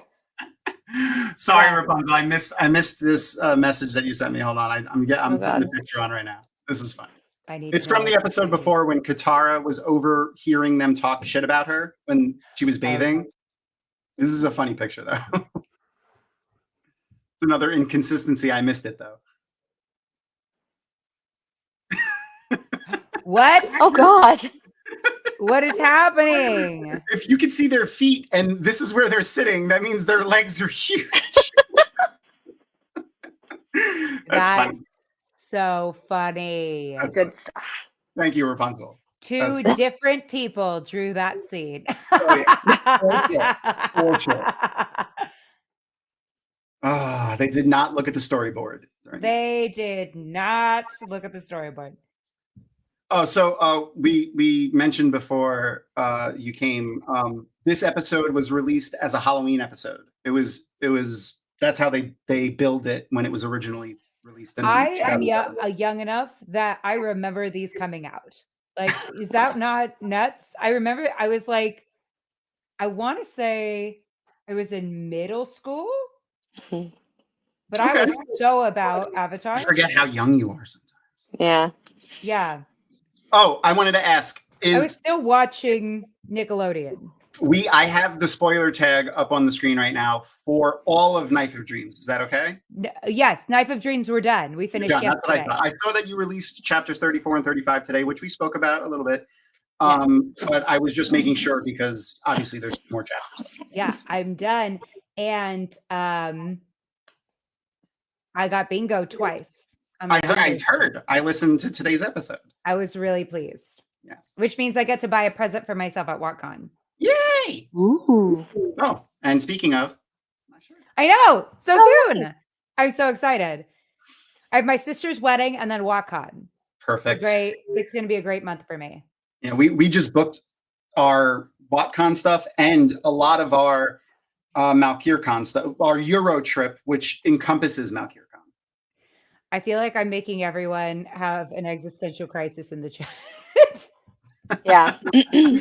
Here's the thing. I found out the other day that I am older than George Costanza in his first season of Seinfeld. And that was incredibly rude to discover. And I'm older than every single friend in France. Aragorn is older right now than Ian McKellen was when Lord of the Rings Fellowship of the Ring came out. No. No. That's a horrific fact as well. Yep. Did you know that when he kicked that helmet, he actually broke his toe? His toe. Oh my God. Did you know that? I've never heard anyone say that before in my life. I have my notes for this episode too. I forgot to bring them up. Anyway, this old Hama, lady's kind of goals. I'm just gonna say. Yeah. Hama What, is they derived from two words that they used to make her name, which is a Greek word, which I'm not going to try to say, that means blood, and I'll post it in chat so people can play with that, but I'm not going to try to say this, which means blood, and then another word from a Cherokee word, ama, which means water. So that's where they got her name from. Yes, and she's the bloodbender. Oh, right. Yep. She's the bloodbender. Yes. Mm-hmm. See, but I just really want to be a spooky woman in the woods. That's my goal. To be a bog witch? Yes. Like, and Gus would be like my creepy butler. Like a lurch kind of guy, Perfect. you know? Would he be silent or would he speak? He'd speak He's to lurch. me. Okay. But Gus doesn't like strangers. Who does? And that'd be like the first thing I'd say. Like he'd greet them at the door and he'd say nothing and it'd scare them. And I'd be like, oh, Gustav doesn't like strangers. Just ignore him. Just ignore him. Fine. What tinctures do you wish for? Oh, did anyone? I forgot to point it out. Did anyone catch the cabbage when she picked it up? Looks Yeah, the head. Yeah, it looks exactly like her grandmother. Because she was saying she reminds me of grandma. I got a picture. What? Yeah. Oh my God. The storyboarders were storyboarding. Oh yeah. Also, I learned reading. I downloaded illegally. I'm sorry. I can't find the. How dare you?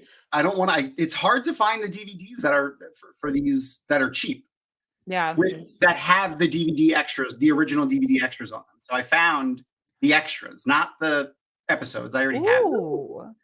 But in the commentary for this episode, they said all of the puppets are mementos from the people that she's either killed or has prisoner under the mountain. All of her puppets? She makes puppets to represent all of the people that she's either killed or that she currently has prisoner under the mountain, which she intends to kill.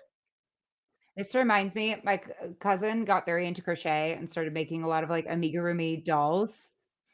And that was all very fine and good until she had like people from her law firm over and they discovered her craft room. And it was just a bunch of like creepy little dolls. Oh yeah, we were talking about last episode, Katara. Wait, I want to see I missed the puppets. Damn it. Yeah, we did miss them. I'll grab a picture for you. Okay, good. In the last episode, Katara soup bends and then they water bend and then they sweat bend, and in this episode they blood bend. So it's kind of like they built up to it a little bit. Good. The blood bending's so sick in the worst way. Yeah. This episode is very, very dark. It is actually set up very much like a horror movie in its beats. I remember this episode coming out, which is wild. It's harder to find pictures of the puppets than I thought.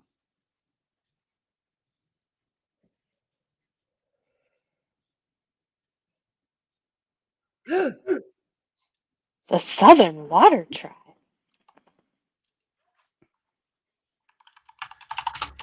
So, also in the director commentary, she knew Kama, which is their grandmother. Huh. Or Kenna.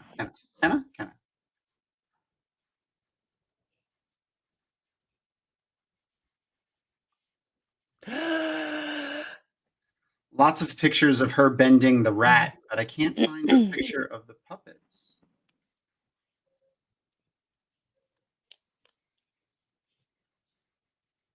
Yeah, no, I don't see one. Maybe if I look up Hama's puppets. Avatar. Ah, yeah, there we go.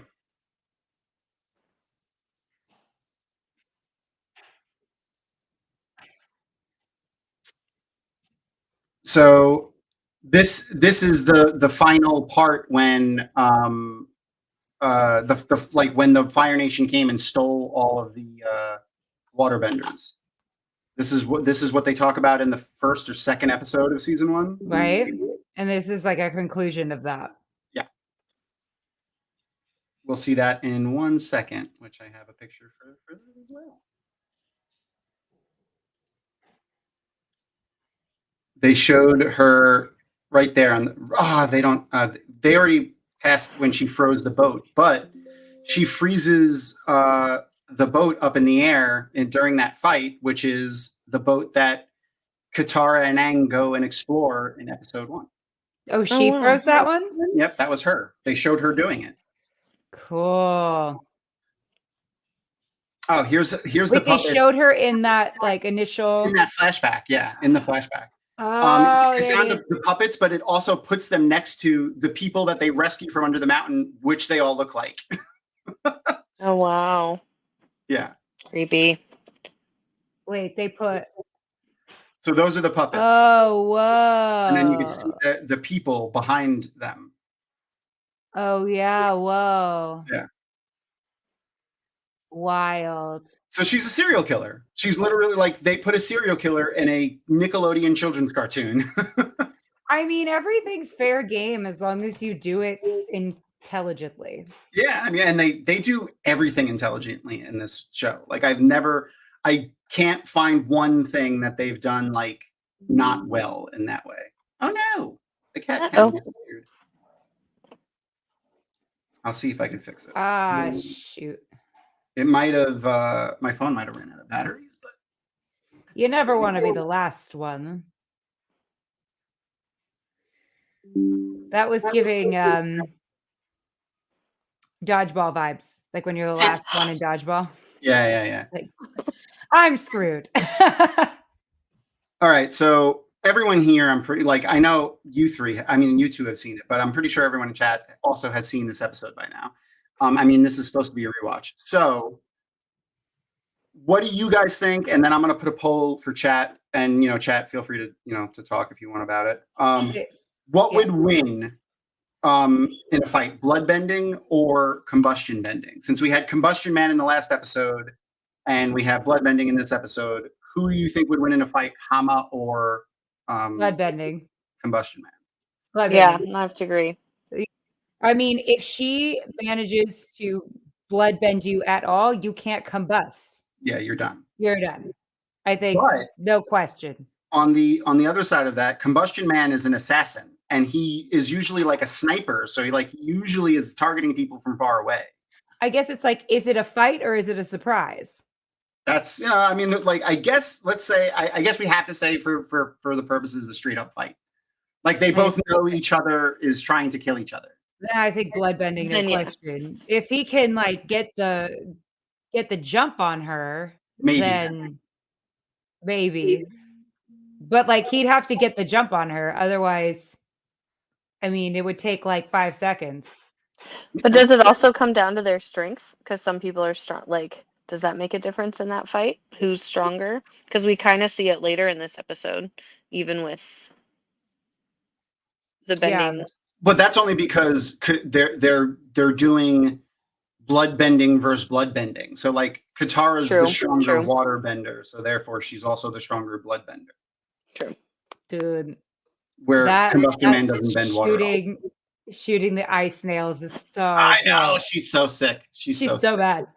I love her. And I also in the DVD commentary, and then I looked up what it was. The blood bending stance that Hama uses is based off of Kin Na or Chin Na, Qinna Kung Fu. It's a form of Kung Fu that is entirely bent around causing pain and damage to people's joints and locking their body up. It's literally like what she does, but with blood bending. That's so cool. The details of this show. Oh, I know.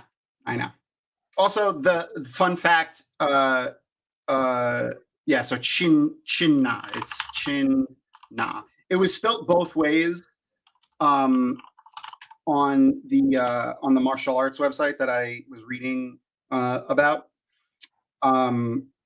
But this martial arts started in 1000 BC, and it eventually evolved to create jujitsu, because jujitsu is all about submitting people.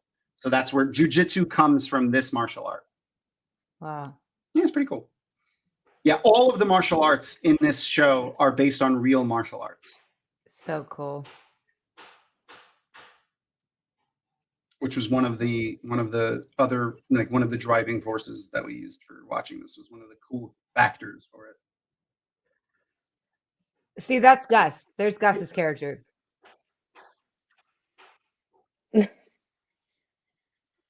Oh, here we go.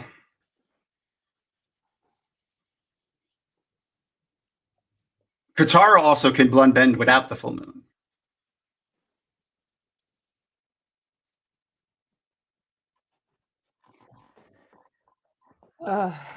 That's a great question. I don't know if I ever met anyone with hypermobility that did jujitsu, but it doesn't matter how hypermobile you are.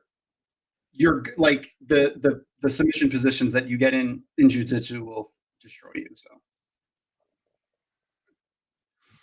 if they bend, they'll bend them until. So what I got to do is do jujitsu and report back. Yes, I've done jujitsu. I did it for 4 years. Oh wow! I'm hypermobile. That's why. You are? Okay, well there you go. Yeah. So I got to do jujitsu, report back. There you go. See if you can get submitted. If you have an advantage. Or if I just let them dislocate my shoulder. There you go. I'm like, I do it a lot. Oh, that's awesome.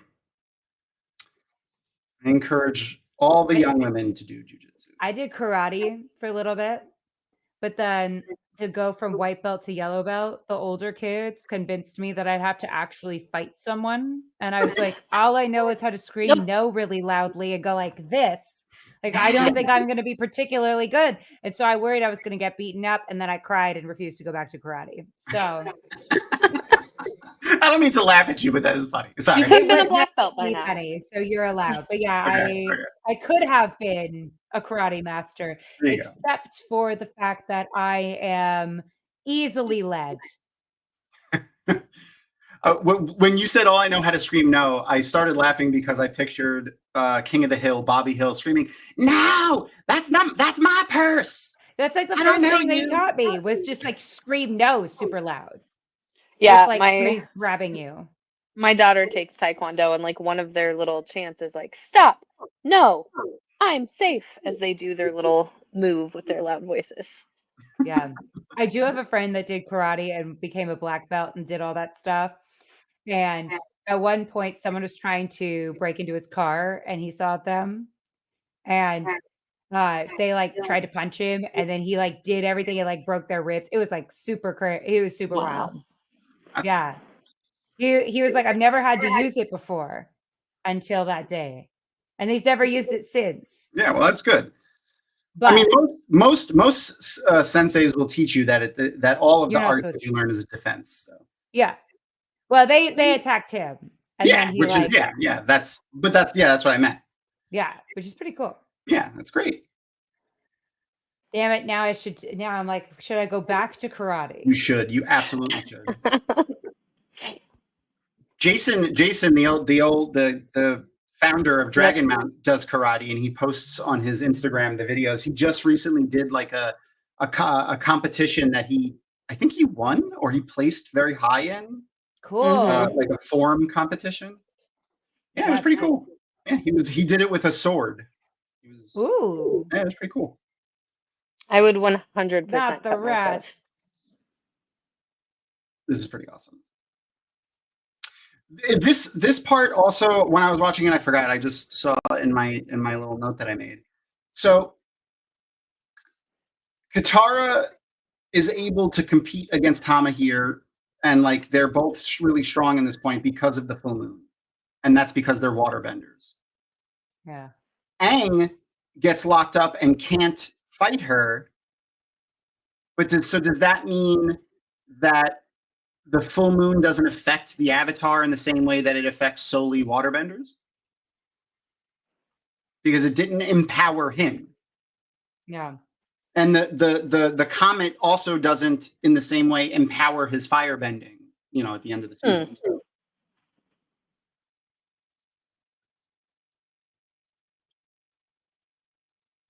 And then the other thing was her kung fu doesn't change. That was the other thing that the writers said. Her forms of waterbending, even when she blood bends, is still her the Tai Chi of waterbending.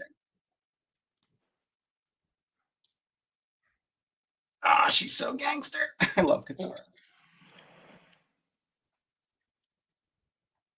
All right, let me go check that poll. Oh yeah, almost 100% of people said. See, this is how Katara and I are different, because I would hear this and go like, totally. I'm gonna go to the bathroom, and then when I come back, we're gonna blood bend, and then I run as fast as I can. You're right, Glenn. It is kung fu. My brain just didn't associate a difference with karate and kung fu there for that moment. Jason has corrected me on many occasions when I say karate. I'll see if I could find the video of him doing it before the end of the stream, and we'll watch it together. He posted it on his Instagram. He would love that. I'm sure he would be thrilled about that. See, here you go. Like Aang is being blood bent, and he has no he's one of the most powerful benders on the planet, and she's more powerful than him in this moment because of the full moon. And she's all like, I'm victorious because I made you blood bend. Yeah. Right? Yeah, I passed my teachings on. Korra blood bends at one point, right? I don't kind of. I thought there was like an episode where Korra had like a bad day. Crystal has not watched Korra yet. Then that never happens. Not a thing. Not even a thing. Never happened. I don't know if she does actually like straight up bloodbend. I think it's a little different. You know what? We'll talk about it later. We'll talk about it later. My bad. You're fine. You're fine. The seat calls once again. No, you're fine. You're fine. All right. So that's the end of the episode. I'm not going to let the next one play. When I close the watch party, it's going to continue playing for you guys because it's just going to turn into your own Netflix. So if you want to keep watching that episode, go ahead. But we're going to hang out here for a little while and chat before we jump off. Wait, it's not done for me. Is it done for you? It's going to keep playing. Oh.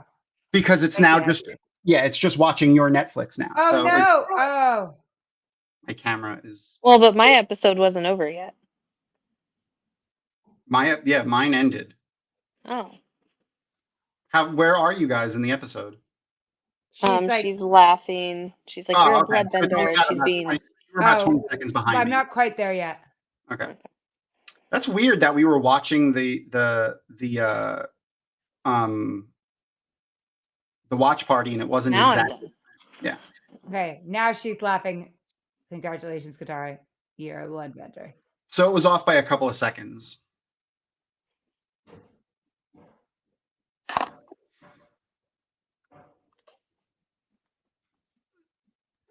That's a bad day. Yeah.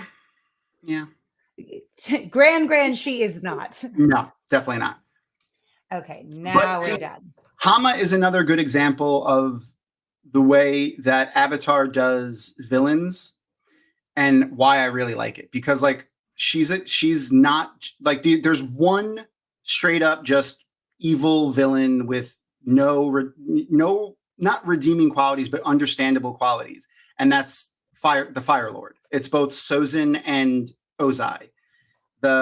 Like Hama, she was like, you know, there's a reason.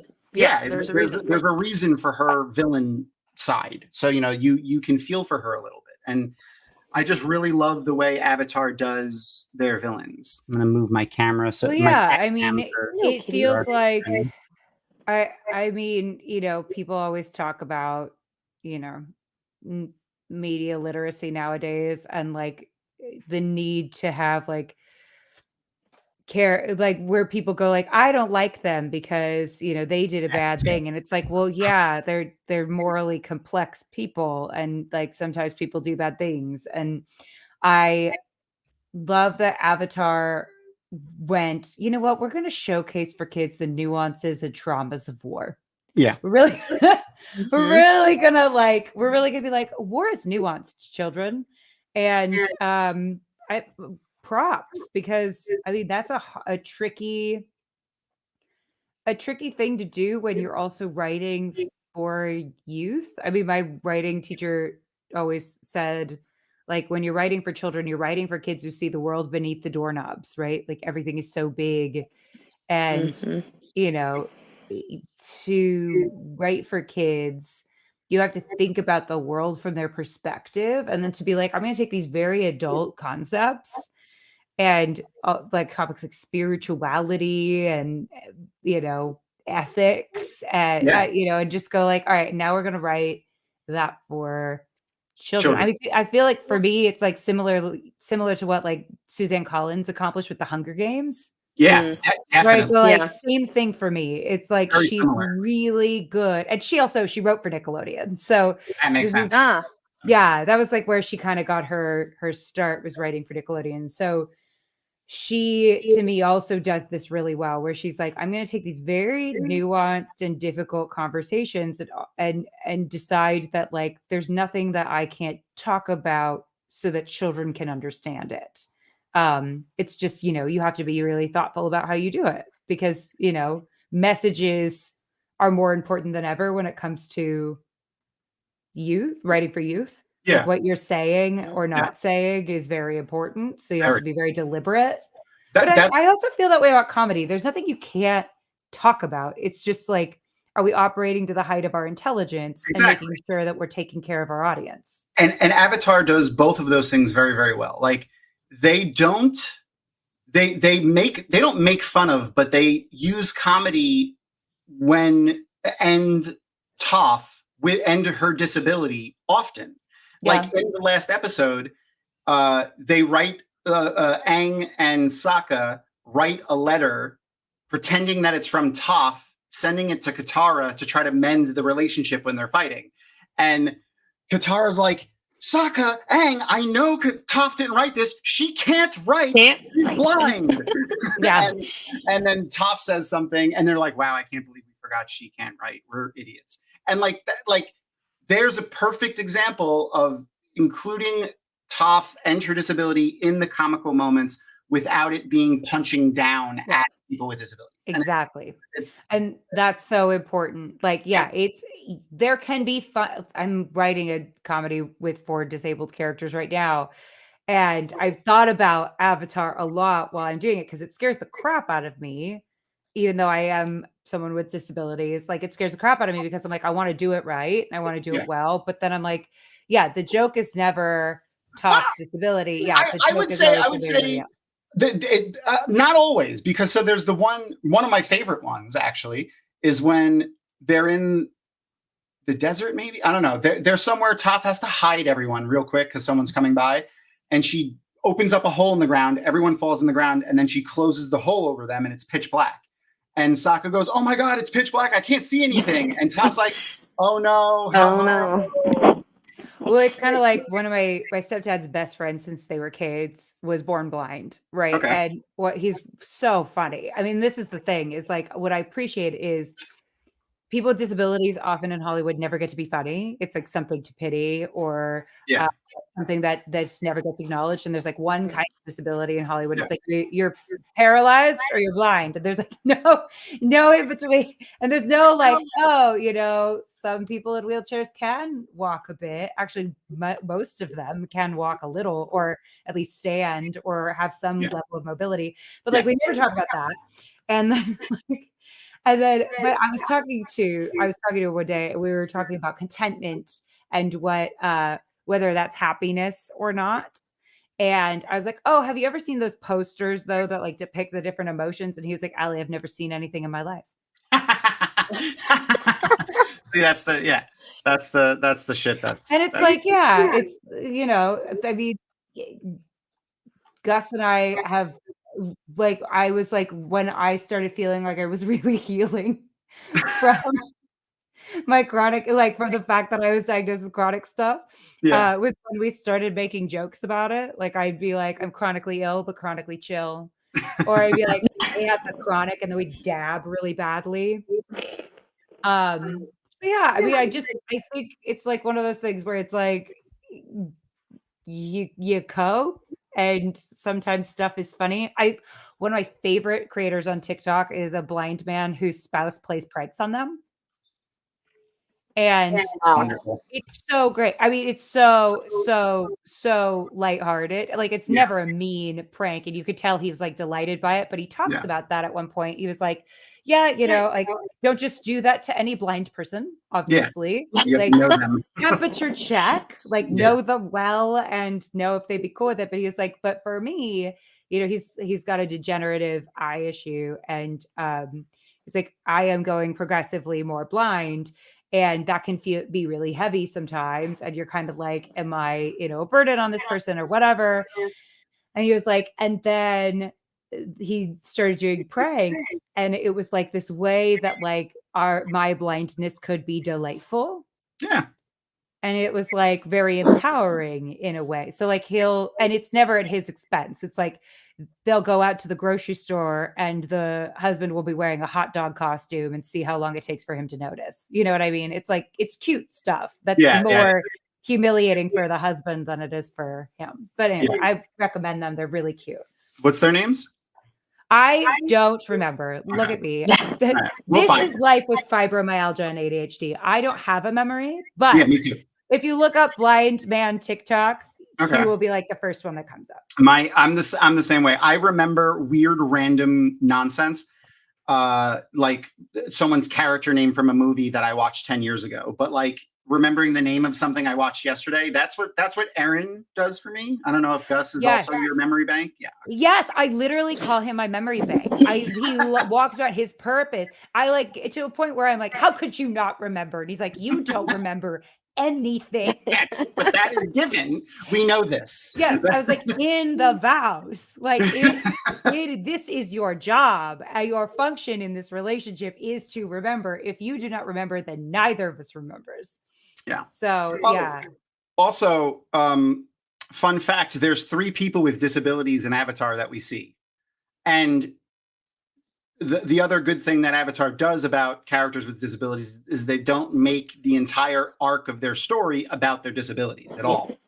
Like, and they never, and the other thing I really like is they never are cured of them. Yeah, that's not what they're seeking. They're not seeking to be cured or. Yeah. I hate cure stories. I hate them. The more disabled I get, the more I hate them. Like there's a certain point where I'm like, no, absolutely. No, you're not. I mean, do you remember? Do you know the other two? The other two? It starts with a T. Teo. Yes. And because he can't walk. Yes, and he's in a wheelchair. We someone just saw him in the last episode. Kaboomy guy? Yeah, Combustion Man. Combustion Man is missing an arm and a leg. I forgot about that. He's missing an arm and a leg. He it was when he learns how to do his. But it's nothing to do with that. Yeah. It's from incidences of when he was learning how to do his combustion bending. Yeah. He's gaslight gatekeep girl bossing it for the disabled community. And for that, we appreciate him. But yeah, I mean, because Thom, like with the cure stuff, like if somebody could take your ADHD away tomorrow, would you do it? I don't think so. No. Yeah. As hard as it is. It's part of who I am. Right? Like, who are you otherwise? Yeah, I don't know. Like, because I like it sometimes when it helps me in ways. Like because I like being able to jump from task to task sometimes. Like sometimes that's incredibly useful to me. Yeah. Or like the hyper focus when you're hyper focusing on something that's like actually important, as opposed to finding out where all the Duggars are. Like wow, good reference. I did a deep dive on them one time, and you know what? It's wild. I learned a lot. But anyway, of like massive trigger warnings for that, by the way. But anyway, so but yeah, I just the hyper focusing when it's on actually something great is like I'm invincible, like I'm a superhero. Yeah. I don't have to eat, I don't have to drink, I don't have to move. It's wild. But yeah, much of the time it is very difficult, but I mean, some days it's great. And then yeah, it's such a core tenet of my personality that I'm just like, who would I be? Yeah, I don't want to like. I don't. It's. I don't know her. I don't know. I don't know who I would be if my personality was that different. So I don't know if I would want to. And I think that's a conversation in most of the disability community, and that's why those like cure narratives are so harmful. Yeah, it's basically you want me to be somebody else. Like that's what your kind of idea. And that's been my thing. Like coming to terms with these chronic illness things is I'm just like. Accept the fact that like none of it is curable and that is just who you are now and what your body is. And like, so, but like seeing all these cure narratives and stuff was like massively harmful while I was dealing with that. Oh, well, that's awesome, Arosa. That's amazing. Yeah. That's amazing. I'm glad you said that. And I'm taking it as a compliment now, so I don't know how to speak anymore. But that is why I want to talk more openly about things about myself because most dudes, the way I look, don't openly talk about like being pansexual or having been sexually assaulted or bullied when they were younger and things like that. So like talking about it more openly made me feel better. You know, I talked about it with my therapist first, but obviously it made me feel better when I started being more open with things and normal. I feel like trying to normalize it, especially for people that look like me, is helpful. So I'm glad we could be of help. Yeah, I was, and you know, I mean, I'm not qualified in any way to give any kind of advice because I'm not a professional, but I do feel like I've had ADHD for a long time. I mean, I got diagnosed. Your whole life. This is actually crazy. I got diagnosed at 5. Wow, as a girl. That's hard. Young. Because girls present very differently, and especially. Well, no, wait. How old are you? I'm 31. Okay, so yeah, I mean, I feel like it was like when I was a kid, it was just like they just started. Like when I was 5, they just started even recognizing ADHD as like a thing. I was very much a guinea pig. I mean, I really feel like you were in the beginning of when they even started saying girls could have ADHD. Yeah, I was very much the same for autism. It's very much the same for autism because it presents so differently in women than it does in men. Is this an all neurodivergent? It is as well. Yeah. I love This this has to be for some us. sort of record. Me too. You know what? I should have known when we all said we were pansexual. They're like, that is just like neurodivergent catnip, the pansexuality. Like, we just Yeah. can't help Right. ourselves. It's like, oh, how's your anxiety disorder too going, guys? Hell, it's going Yeah, great. it's Yeah, awful how's right that, now. intrusive Thanks. voice going? Also. I mean, I think it's one of those things where, yeah, I got diagnosed at 5. And then because I couldn't keep my clothes on in kindergarten. That was like a whole thing. Because, yeah, you have to have it bad as a girl to get diagnosed at 5. I mean, even today, it is so rare before the age of 6. I'm a sped teacher. I don't know if you remember that, Allie. Yes. So they like 6 is the earliest you can get like any sort of diagnosis most of the time. So you were super spicy. Oh, so sweet. And then they gave me glasses at 2. And my mom was like, I can't keep them on her. Like, what do you want from me? They're like, and then I had an eye patch. I was a mess. So my mom really like was on it in a way that a lot of my girlfriends now are getting diagnosed in their 30s. Yeah. And at this point, they'll come to me and they go, I think I might have it. What do you think? And I'll go, and because now I feel like I'm the chairman of the board of the women who have ADHD, because I've been here so long. And at this point, I'm like, if you're friends with me and you find me relatable, go get tested. Like, I can't help you. I can't diagnose you, but I'm like, you know what? At this point, I only hang out with people who are neurodivergent, it feels like. So I probably at this point, go get tested. One of the big realizations, I mean, like, I got diagnosed when I was a kid too, but again, it was the stigma around. I didn't know this. My mom told me when I called her and was like, hey, I just went to the doctor finally and I got diagnosed ADHD and on the autism spectrum. And my mom was like, oh, they diagnosed you with ADHD when you were she said when you were still in Catholic school. So that was, I was in either 1st, 2nd, or 3rd grade. Like, excuse me? Well, it's so great to be ADHD at a Catholic school. Oh yeah. No, trust me, beating it out of me didn't work. That's what the nurse tried. It didn't work. It doesn't. No matter how hard they hit me with those rulers, I could not do cursive or write in forward at all. I still have notebooks, or my mom might still have them. But anyway, I know when they lived in the house still in New York before they moved, a lot of my old school stuff was still in the attic. And there were marble notebooks that had like from like kindergarten and 1st and 2nd grade that had just big block letters that I used to write with no spacing in between any letters or words, completely backwards.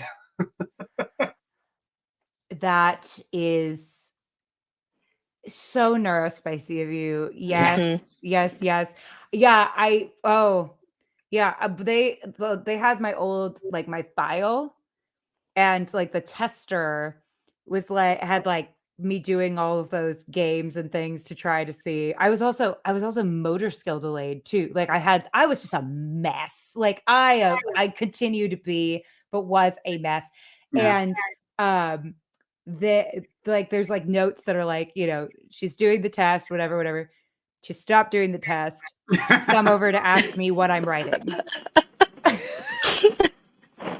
The thing, my parents weren't like bad about it, but like there was the stigma on being on the medication. So that's why my mom didn't do anything with it. And that was similar to what Nomengarden was saying here. They didn't want me to go on any drugs. So like, they were just like, we're just going to ignore this and hope it goes away. Is pretty much. Yeah. I had really good teachers. So not in the Catholic school. Well, actually, all right. So my old kindergarten teacher, she stopped being a nun, and she told my mom about, and she quit being a teacher because obviously she couldn't be at the Catholic school and not a nun. And she told my mom about a program at the public school where they were just starting to try to teach kids with dyslexia and things like that. So they started sending. I would go to the Catholic school, and then they would put me on a different bus and send me to the public school, and then I would be in that whatever that class was, and then they would bring me back to the Catholic school at the end of the day, and then they would bring me home. And then my mom was like, "Why am I paying for Catholic school? You can just go. Just go there." I mean, Yeah. they weren't religious or anything. Like they weren't. It was more of like if your kid in my town, at least, I don't know how it is elsewhere, but if your kids go to the Catholic school, it was like a status symbol thing because you had to pay for it. It cost It was money. like that in Yeah. my hometown too. It was Yep, a same. status thing. Yeah. Yeah, I was put on medication right away, and I do feel like it's a deeply personal, of course, decision whether or not to. Yeah. It took I a did. long time to find the right one Mhm. because I had a lot of like back and forth with side effects. I mean, it's the thing is that the brain is so complicated, right? And so, it's like kind of like dating when it comes to finding the right medication, where it's Yes. like, is this going to work with my brain or am I going to get night terrors? That was Yep. Ritalin for me. Like I had horrific nightmares on Ritalin. That's And wonderful. then, where like, it was straight up night terrors. Like I may have been haunted by a ghost or it was Ritalin. One of the two things is true. Man, that's right. And it's unclear. But so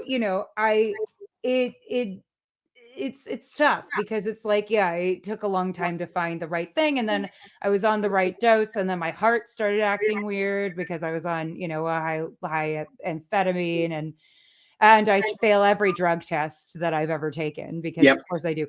And they treat you like a goddamn criminal I know. every time. Yep. I warn them. I'm like, I'm going to fail this. I just want you to know. I'm going to know. fail it. I will get a doctor's note, but I am going to fail this test. Yep. And Who they're knew like, that all we "Great." needed to fix our ADHD was just a tiny little bit of meth. That's all we needed. Just a little bit. As a Oh, treat. tiny little Just a little meth as a treat. Yeah. But so I say this to them every time they want me to do a drug test, which has not been a lot, but a few times. And this one time I went up to them and I was like, I'm going to be proactive about this. I'm going to fail this drug test.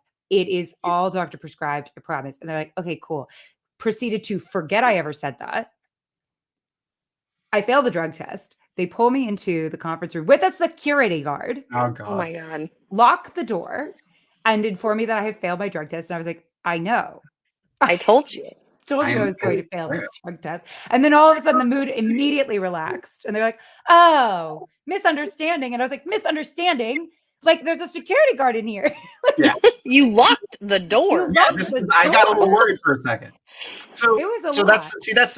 that was one of the discoveries for me, reverse PLT. So and this kind of goes back to something Glenn said a minute ago that I started. It was I started going to therapy in the beginning of COVID, like a lot of people did, and mainly because it became available virtually. So that was something that didn't really happen a lot before. Thankfully, the place that I went to still continues that, which is great. One of the things that we changed for like me being chronically tired was I stopped drinking caffeine in the morning. And that's because people that have severe ADHD, not everyone, but people that have severe ADHD, drugs, including caffeine, affect you reversrsely. Yes. No one knows this. Yes, caffeine puts me to sleep, and I was tired all day. And my therapist, like the first couple of weeks, was like, "Do you drink coffee every morning?" And I'm like, "Yep." She's like, "Stop." Yeah, and you feel better.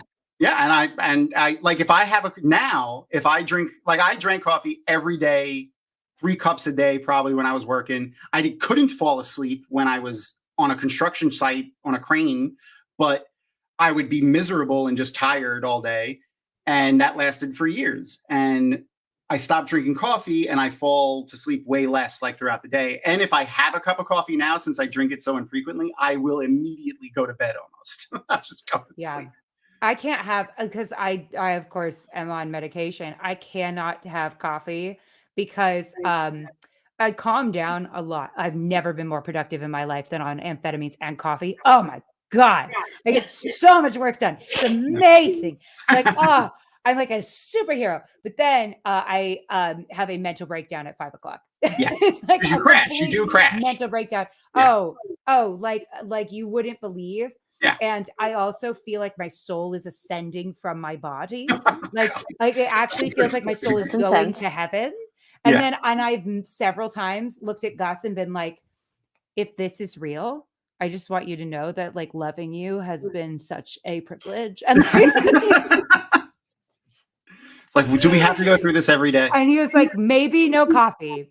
maybe no coffee. And because they don't tell you that. I had to find that out from like a camp counselor where she was like, oh, I have ADHD. Did you know? I was in middle school, and then she was like, did you know that like different drugs affect you differently? And I was like, no. And then I went home and I said that to my mom, and she goes, this makes so much sense. And because it's a 90s parenting moment, she was like, we used to give you Benadryl on the plane and it wouldn't make you go to sleep. Like you would just be bouncing off the walls and screaming. So I had surgery when I had surgeries. I've had many surgeries, and they put me on like hydrocodone or oxycodone. It makes me wired. Like I just like how someone is described when they drink a pot of coffee. Like I am like bouncing off the freaking walls. And so that's to what Reverse BLT said before about how he would be on Adderall. That like when I take it, my brain calms down. I calm down. I don't get like speaking 1,000 miles a minute. I can focus. I could pick something and focus on it and finish it. I can have one complete thought, like without going into different directions. And it's the most crazy thing in the entire world. Also, I don't know if it has anything to do with it, but every time I've ever gone into the hospital for the many times I've been injured and doing dumb shit, morphine doesn't work on me. I don't know if that has anything to do with ADHD or not, but yeah, it doesn't work. They give it to me, it does nothing. They finally put it in where I used to live before we moved in Florida. They put it on my chart that I'm morphine resistant. Finally, it took years of going there for things for them to mark that. But yeah, I don't know if that has anything to do with it or not, or if that's like a genetic thing. Because my mom is also morphine resistant.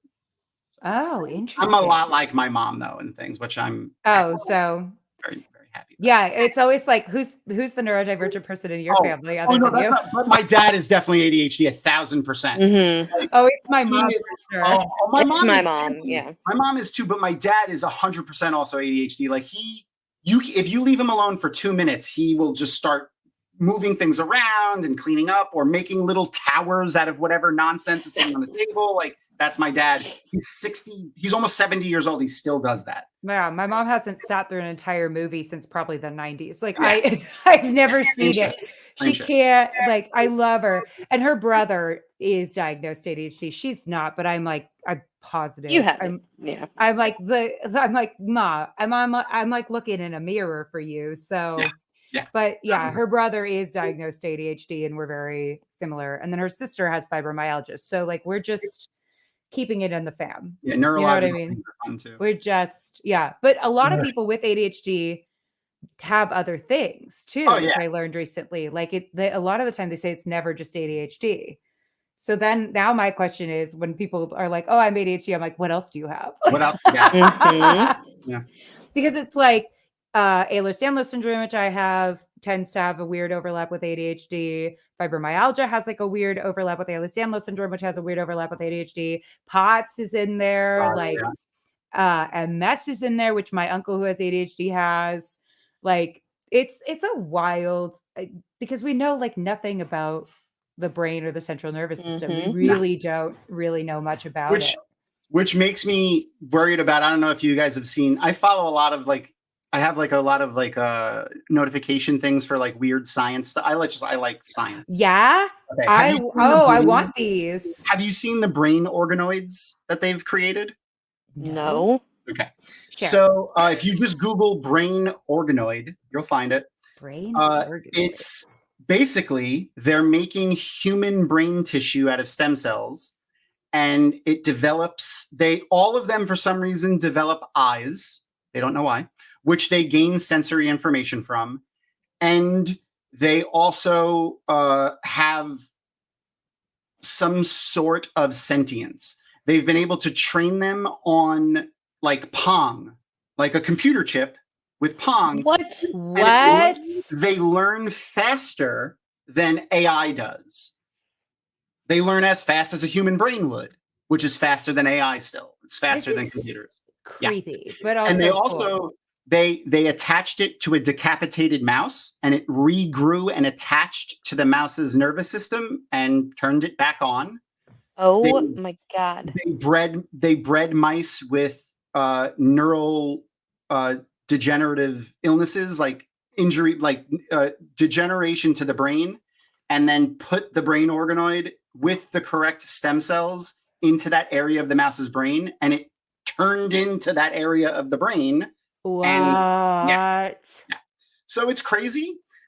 They're not sure if the brain organoids have consciousness, and they don't know if it, like, let's say you have a brain injury, right? And they take stem cells and they grow one of these things and they put it in your brain and it heals your brain. Is there a separate consciousness? Like, does it become one? Does your personality change?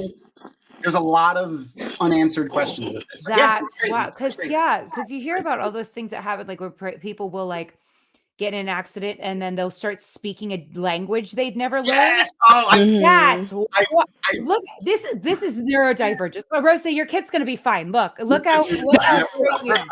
Because this is neurodivergent. They have an awesome Rosa. They have an awesome mom and who cares and is paying attention. And you're in a time that it's recognized. So it's frustrating, but it's also awesome. And just lean into it with them. Don't try to fight it. That's all I gotta say. Because I have a lot of trauma built around like people telling me like I don't pay attention or I didn't listen or like my handwriting sucks. My handwriting sucks. Yeah, like, oh my God. Let them go. Just lean into it with them and don't try to force them to do things that they're incapable of doing. It's the only. Before we go back to organoids, which I want to keep talking about because that's fascinating. I will share, like, this is the best thing my mom ever did for my ADHD.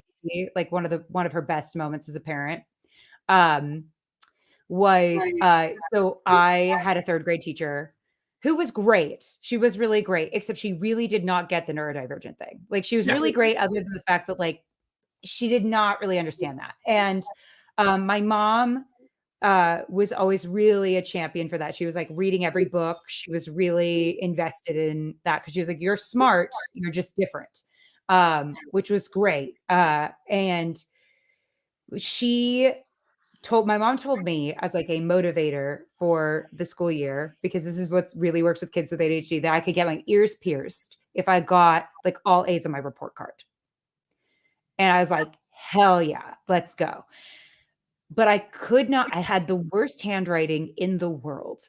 Right. And that was the year we were learning cursive, which is even worse. I've never been able to use it. I've used it for my signature and that's it. And I've of course been made fun of by adults.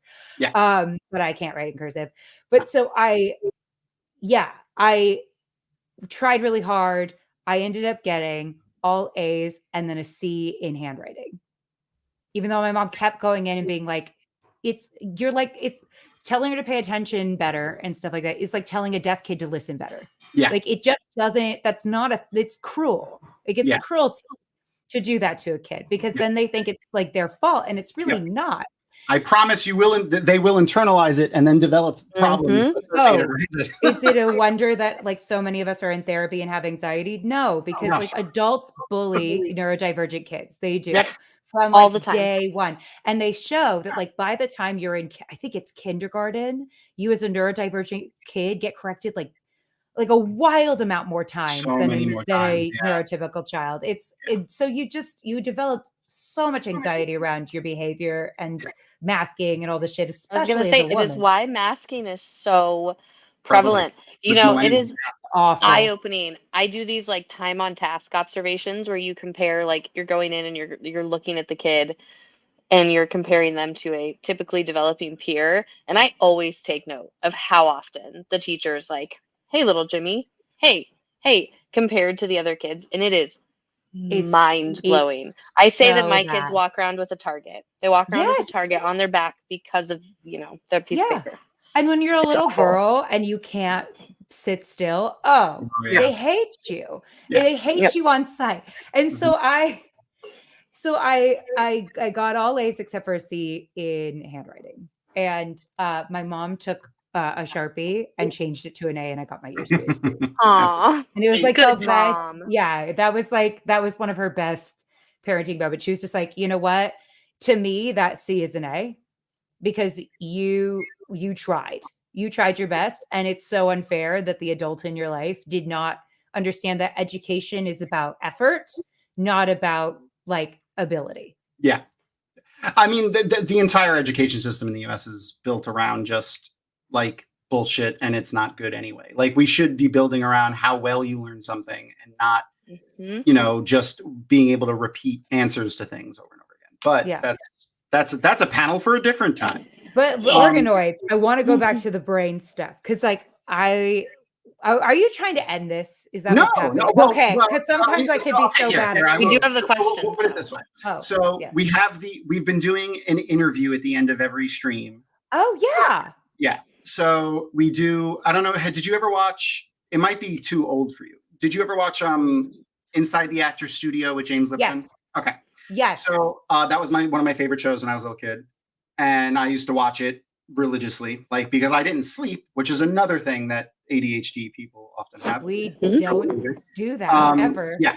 So and luckily, like, my mom was cool with it because, like, she's like, listen, as long as you get up in the morning and you do your work and blah, blah, blah, blah, like, I'm not going to fight with you about being awake at night. Cause I would honestly, like, I was going to do it anyway. And so I had a 2-in-1 radio television in my room that my grandmother used to have in her kitchen. And I would watch stand-up comedy, like BET, Def Jam, and like Inside the Actors Studio reruns that would come on, like, on TV. Wow. And one of the things I kind of noticed that we were doing with these rewatches was, we would watch the show and, like, we would talk a little bit, and then we would, pimp the, whatever you had, like, we would share links and stuff, but we wouldn't really learn a lot about the guests. We wouldn't talk to them.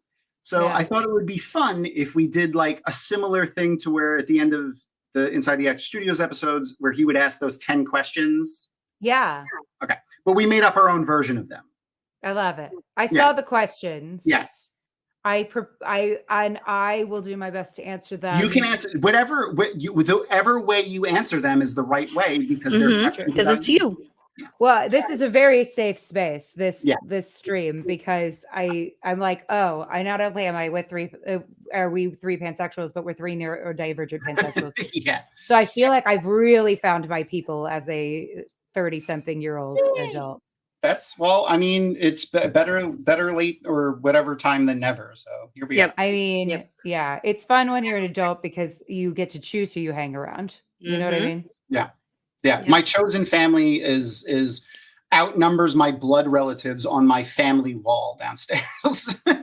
There's a wall with just a bunch of family pictures, and we have, like, the Teldrassil. We have a big Teldrassil, like, symbol in the middle of it, and it's Luna's like, moving. He turned and his face. Sorry. Luna. So cute, little paw. He's in there. Oh, he took it away. Cats are in there. And but yeah, my chosen family is in there, is represented in that way more than anyone else. And funny enough, most of them are Wheel of Time people that I've met through the Wheel of Time community. Either Jordan Kahn, Tarvalon.net, doing this. Yeah. Yeah. It's a good group of people.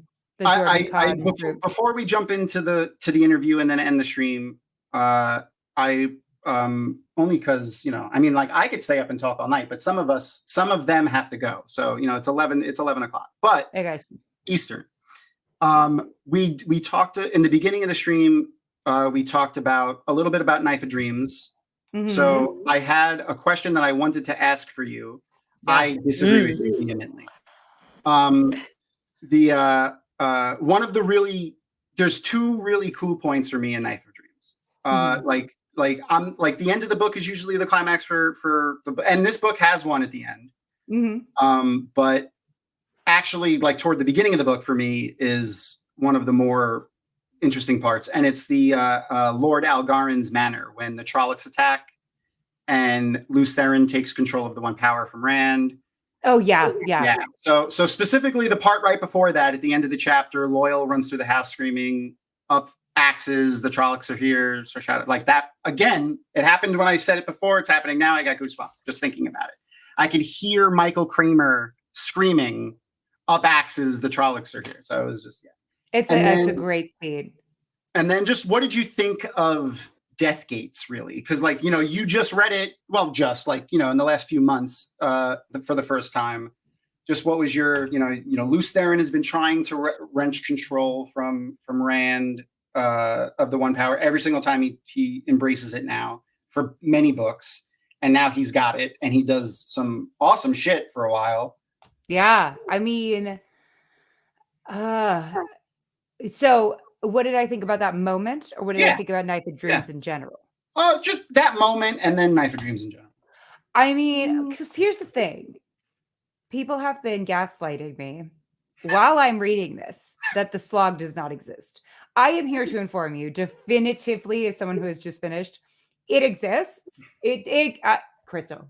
I'm one of the people that doesn't believe in the slog. I will come to belows, Crystal. Crossroads of Twilight is one of my favorite books. So there you go. You're high. But anyway. Little. It's fine. A little. Oh, so maybe, yeah, okay. Here's the thing. You have autism, yes. Mm-hmm. I have a theory about this. Thom may disagree.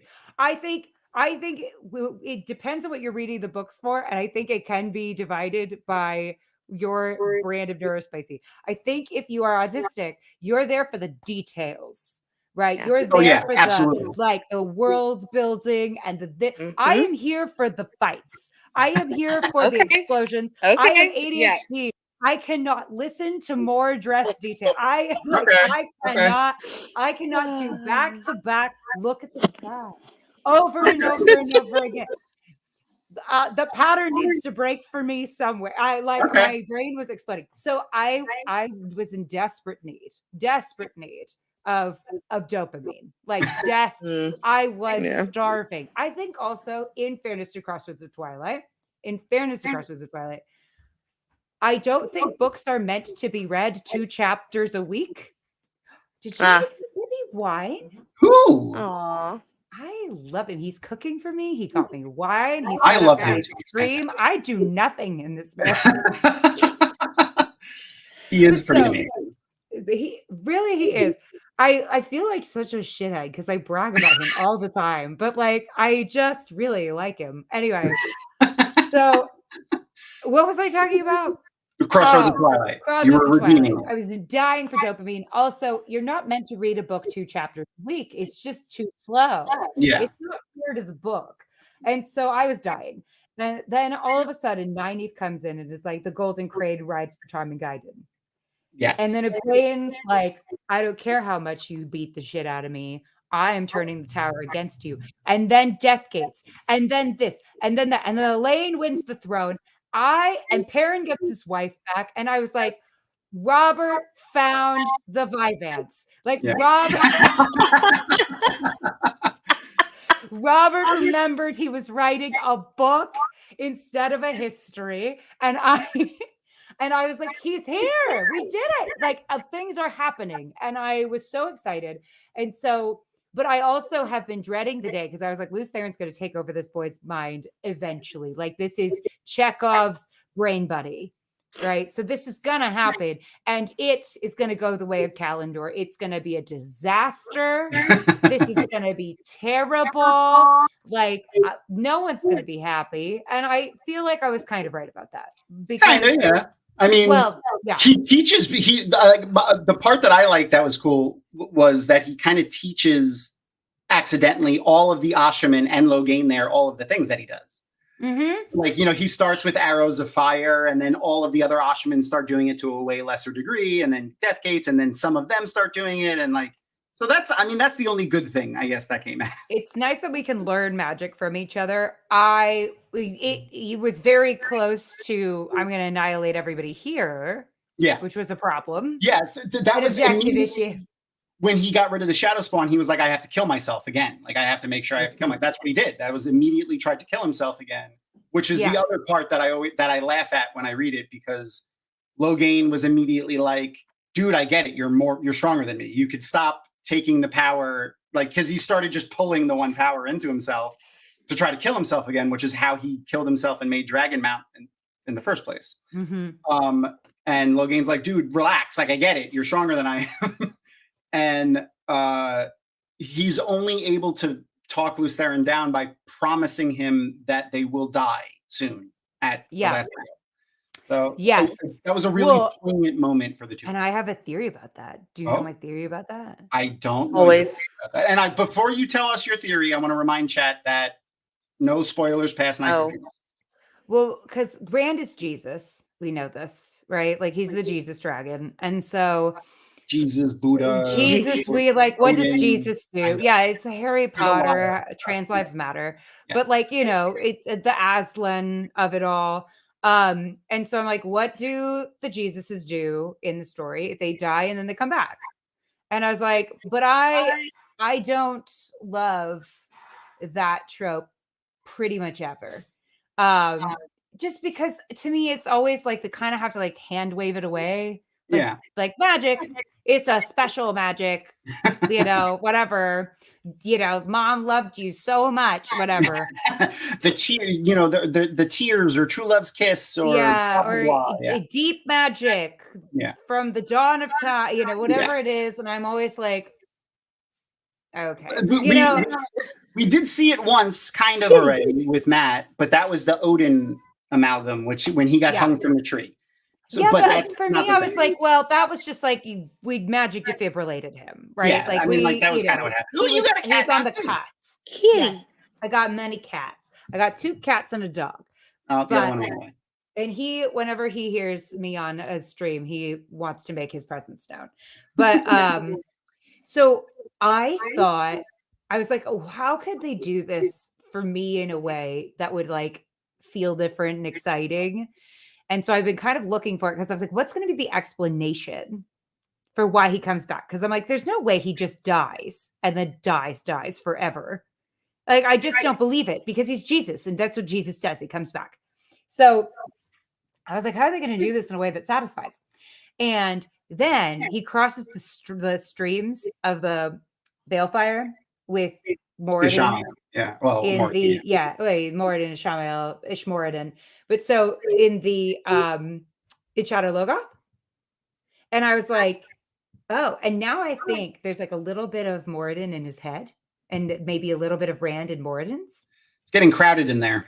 It really is. It's a party in there. I'm tired of hearing my own thoughts, let alone somebody else's. And then Alana and the 3 girls. And the 3 girls. And the Brigitte's in there tangentially. Yeah. Like, oh, terrible, horrible. But so we've got to clear all that up. But and Luce Theron is in there too. So that's like that's a party. But so then I was like, okay, so a little bit I think of him is in Moradin's head and vice versa. Now because they cross the streams, and that's one thing that men never should do.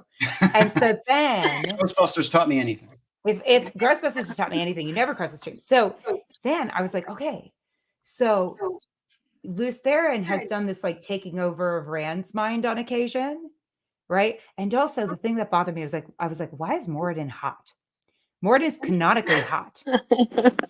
And I was like, unless there's going to be some kind of body swap of some kind. Like he takes over his brain or something. Like it's still Rand, but it's Moradin's hot body. And so then the girls are like, well, at least he's still hot. Yeah, and I guess these are the thoughts. It would only be bad, like if the body that they swapped with, and I'm not saying like this happens, but like they have experience with, like in the sense of like, I don't know, he tries to kill them. You know, they have memories of this other person. And the potential is there because obviously he's a Forsaken and he's bad. Yeah, but then there's drama, which we love. We love drama. So I was like, okay, so that's my theory about that. But yeah, I really liked Knife of Dreams because it felt like a bit of a ramp up. Like we're getting a lot of payoff now to some stuff that has been a plot point for a long time. You know, Lan dying in the Blight.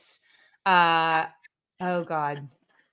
Okay, but can I tell you the truth? It felt chaotic to me, which makes so much sense now. Of course it did. You see, I have theories about this. I'm like, you know what? Because there are people that come to me and they say, yeah, Crossroads of Twilight was my favorite. I love the dress description. How dare you? The shopping scene in New Spring was so necessary. And I'm like, perhaps if you read books for like the You vibes. know what? I mean, we go to all these Wheel of Time conventions and we interact with so many people. I feel like we can just have like a running study going. Like, we should come up with a questionnaire. Well, That's and, like, I amazing. feel like there's a certain amount of there's a lot of neurodivergent people in this fandom. That is Oh, yeah. established. Like Oh, that's yeah. like Mhm. most of our listeners, I feel like at this point, are some kind of neurodivergent, or will Absolutely. reach out to us and are like, I got diagnosed because of you. And I'm like, honey, I could have told you. Like you just listen to our podcast. But so yeah, I always go, if you find me at all relatable, like maybe think about it. You know, I'm not in a position to diagnose you, but you know, But- we do tend to like each other, the It's true. neurodivergent people. Very We tend to identify with each other. But yeah, I feel so relaxed in this community in part because I'll be at these conventions and stuff and be like, oh, I don't have to mask because like no one else is. I know, it's so great. Ah, it's It's so like a great. vacation for my brain. It's It really so is. nice. I get to be freaking weird and stim at a corner and it's great. No one cares. It's great. And no one does And, anything. No one looks at you differently. It's It's so good. And then yeah, but I do feel like there's enough of people with the tism and the alphabet that oh yeah. we could absolutely do a like Mhm. concentrated study and be like, I'd did love you love Crossroads of Twilight? Yes or no? Where are you on the neurodivergent spectrum? I often think about where the overlap is with things, like when I see stuff come up like this, because there's so much interesting stuff there with people. Well, because I'm like, I feel like my friends are either ADHD or autistic at this point, or OCD, or at least have generalized anxiety. Like you must Yeah. be at least At this minimum. neurodivergent. At minimum, you better have anxiety. Otherwise, we can't be friends. Yeah. But I Only am because we bigoted don't in that understand way. each other at all. Well, you just won't like you won't like me. I know that already. Yeah. You won't get it. You won't like me, and that's fine. Yeah. But so because I cannot keep a conversation straight. But so Oh my God, that's funny. I don't know where I was going with that sentence. But That's that's fine. where I'll leave it. I'm bigoted against neurotypicals. I I can't just do don't understand. Not I don't really. understand Not that. really, me either. I don't. My coworker doesn't have, and I love her. She's amazing. She is the calm to my storm. She is why like our room. She's my co-teacher. Functions the way it does. She doesn't have like a personal she doesn't have a narrative running in her head all the time. Like there's silence in there. Like what the fuck is that? The meanest This- woman in the world doesn't live in her brain. In your brain with her. No, it's bizarre. That sounds so peaceful. Yeah, I know. Mhm. I'll never know what that's like. Nope. Yeah, Not one that's time. wild to me. Also, the people that like will read and they don't see stuff. Yes. Okay, but I'm like, that you can don't be an autism hallucinate? trait too. I don't. That can be a trait of Okay. certain types of autism. I I suspect don't- I may have autism as well. I I do. don't see I have pictures one in my case. head. What? I don't see pictures. You don't hallucinate at all? No, I do, but I don't see anything. Like people always say like close your eyes and think of an apple. I'm like, okay, what do you see? Nothing. And they're like, what do you like? I could see the apple in the sense of I know what an apple looks like. Mm-hmm. But like I don't see it. I know what you mean. Yeah. Yeah, So- because It's the same sometimes I with see books. it and sometimes I don't. What trips me out is sometimes I hear it. Like I Yeah. hear a line of dialogue. I can In I a can book? hear. I hear. Yep. I have. I Aphantasia. can remember sounds, and for some reason, smells and tastes are very. Yeah, Mhm. come to mind really fast. Yeah, they stick in my brain. I can recall Yeah. a taste or a smell. Especially when I'm about to fall asleep as I'm reading. Like if I'm starting to get a little sleepy, I Same. start to hear the characters talk, and that freaks me out. That like I remember the first time that happened to me. I was reading a Nancy Drew book when I was in elementary school, and I heard one of the characters talk, and I did not sleep the rest of the night. And now I'm like used to it. I'm like, oh, that's just what like my brain does when it's about to fall asleep when I'm reading. But like I can hear it throughout the day when I'm reading stuff, but like especially when I'm about to fall asleep, that happens. I don't know if that happens to anybody else, but it's really do you scary. do like voices? Like, do you just like randomly? Can you do accents and things like that? I'm a writer, yes. Well, Gus says that not knowing what I'm writing is actually like really scary because I will be having conversations like the character, like the characters. I get in their physicality. Like I don't always speak out loud, but I am like literally like acting with my body what they're saying as I'm writing, and then I like start writing, and then I'm like, and then it just I feel how they would respond. Well, Mhm. Or sometimes, sometimes I'll say them out loud, say the lines out loud. And one time I was thinking about the character and what they would say, and they were upset in a moment, and I started glaring and like getting in their thing, and Gus was like, thought I was glaring at him. Yeah. And he was like, What did I do? Yeah, he was really freaked out. I was like, oh my God, what did I do? And I was like, nothing. I'm writing. And he goes, oh, thank God. You look so pissed. I hear, I know when I'm ready to start writing because I hear the characters in my head. Like I can hear them talking. Funny. It's funny the way you describe it, because actually Harriet, Robert Jordan's wife, would often say like she knew when he was writing like a villain or something like that, because he would come in a different mood, and she didn't like talking to him after he wrote Pat and Fane and things like that. So I wonder if he also probably. Like, well, his POV writing is so good. He must like, because that's the thing is you start to kind of like, you find that this is my process, but I start to find them in my body. Like, I'm like, where do they live? Like, are they like a heavy character, a light character? Like, do I feel light when I'm writing them? Do I feel heavy? Because then I can feel the contrasts, and then their voices come from that. Okay. Like that quality of like where they live in my body. And then I start to hear them. And then like I basically take them on as and when you're a screenwriter and you're writing dialogue, it starts to get really weird. As you're writing, you're like moving around a lot. But that's my thing. And I know there are plenty of writers who don't do that. But I feel like his POV writing is so strong that he must occupy their space a little bit in his brain.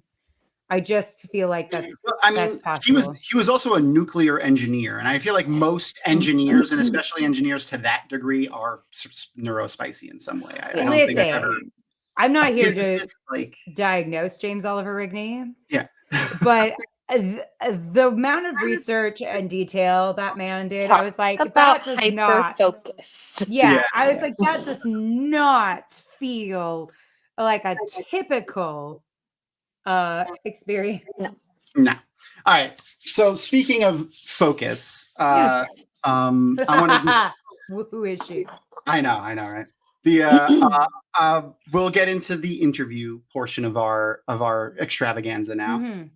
Crystal and I take turns asking the questions. So again, just to get everyone where we're at, this is based on James Lipton's Inside the Actor Studio. At the end of every interview that he would do, he would ask the same 10 questions, and people would answer them. So we took some of them are the exact same. So if you've seen it, you'll know. And then most of them we've changed. Okay. I have some context for some of them, because most of them are basically like thought of in the fictional universe. Like a question about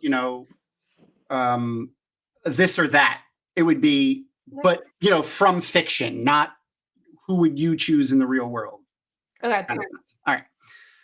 So with that in mind, I'll get started here. I just want to send Crystal also the question. I have him.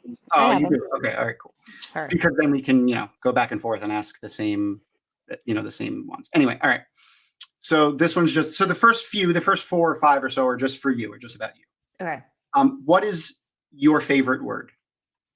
Oh. That's hard. Okay. I hate any question. That's what's your favorite thing about it's fuck. I'm going to be honest there.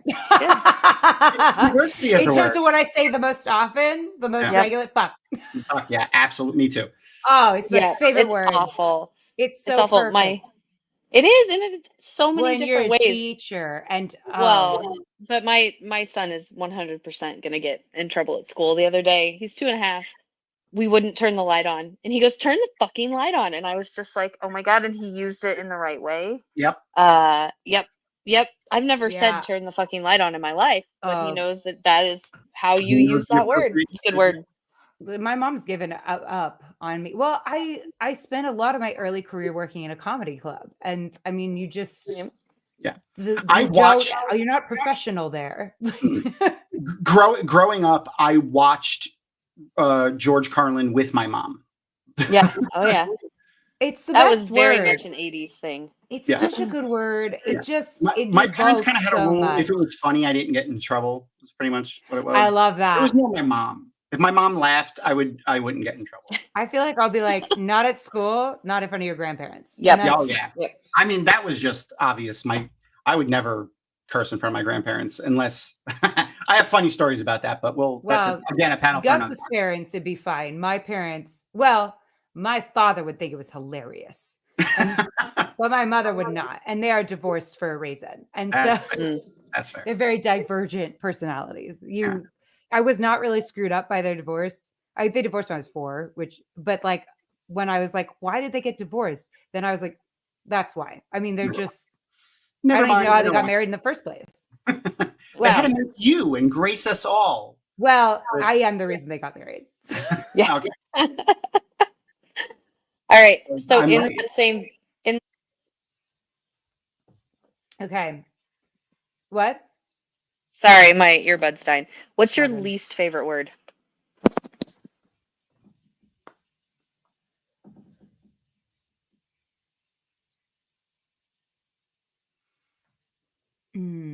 These are hard. I feel like we need music to play in the background, Tom. Quiet. I have. When someone tells me to be quiet, I Okay. get in, or no, calm down. Like Oh. if someone tells me to calm down, especially when I am doing my very best to be calm.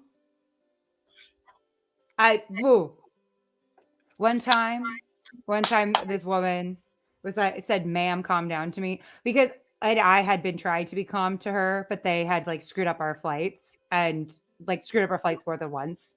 And I was trying so hard. And then she was like, "Ma'am, calm down." And I was like, I turned to Gus. I was like, "I'm walking away." I was like, "I'm walking away." That's very smart. Very healthy. I'm walking away. Yeah. I was like, this is being an adult. I'm walking away. You have to handle this. When in the because I will history kill her. has anybody ever been like, calm down, and you're calm? And you're like, you're right. Yeah, that's Thank you so much for that contribution to You're the good. conversation. Here. Yeah. Yes. So calm down is my least favorite words together. Yeah, no. Like I said, there's no right or wrong answers here. Yeah. We're not judging. Okay. What is an everyday sound that you love? Ooh. I love, my dog does these little satisfied snorts. That's wonderful. He'll kind of do like a kind of thing, but he also snorts at the same time.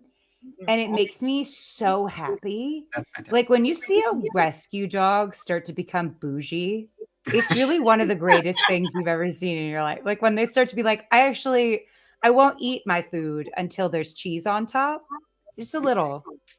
But he won't eat, he will go on a hunger strike until there's like a pinch of cheese on top for flavor. And I'm like, you're bougie now. Yeah. Like we've done it. And that's one of those things. He has this little satisfied snort that I love. That's fantastic.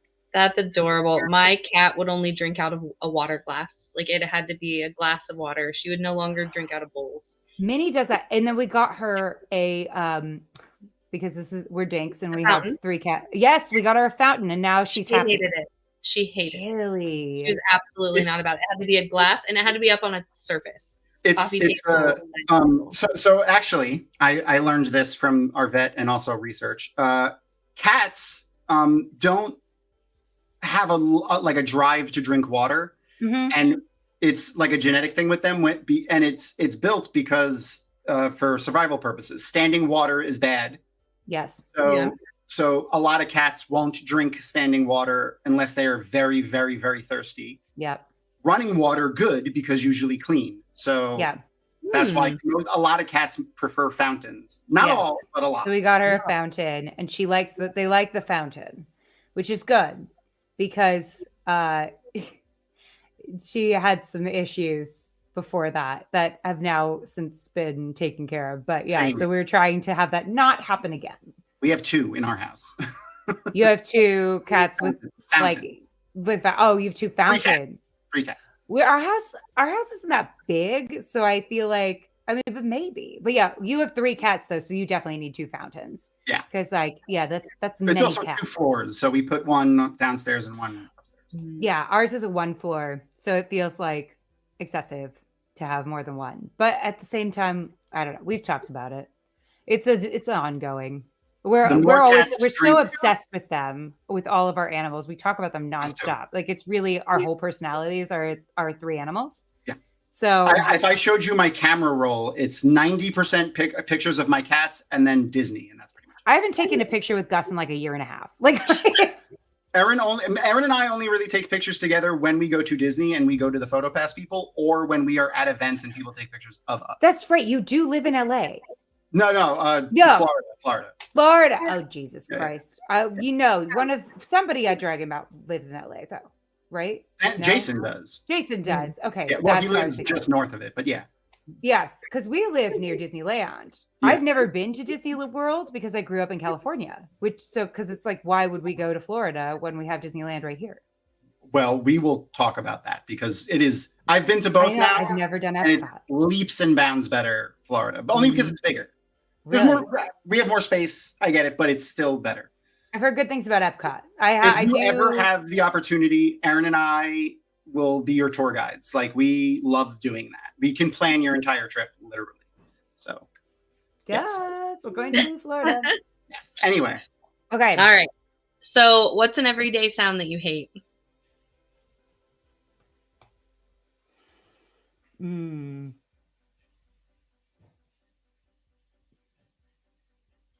Gus's keyboard. he's like, what? It's so loud. It's Is it a mechanical unreasonable. It's unreasonably loud.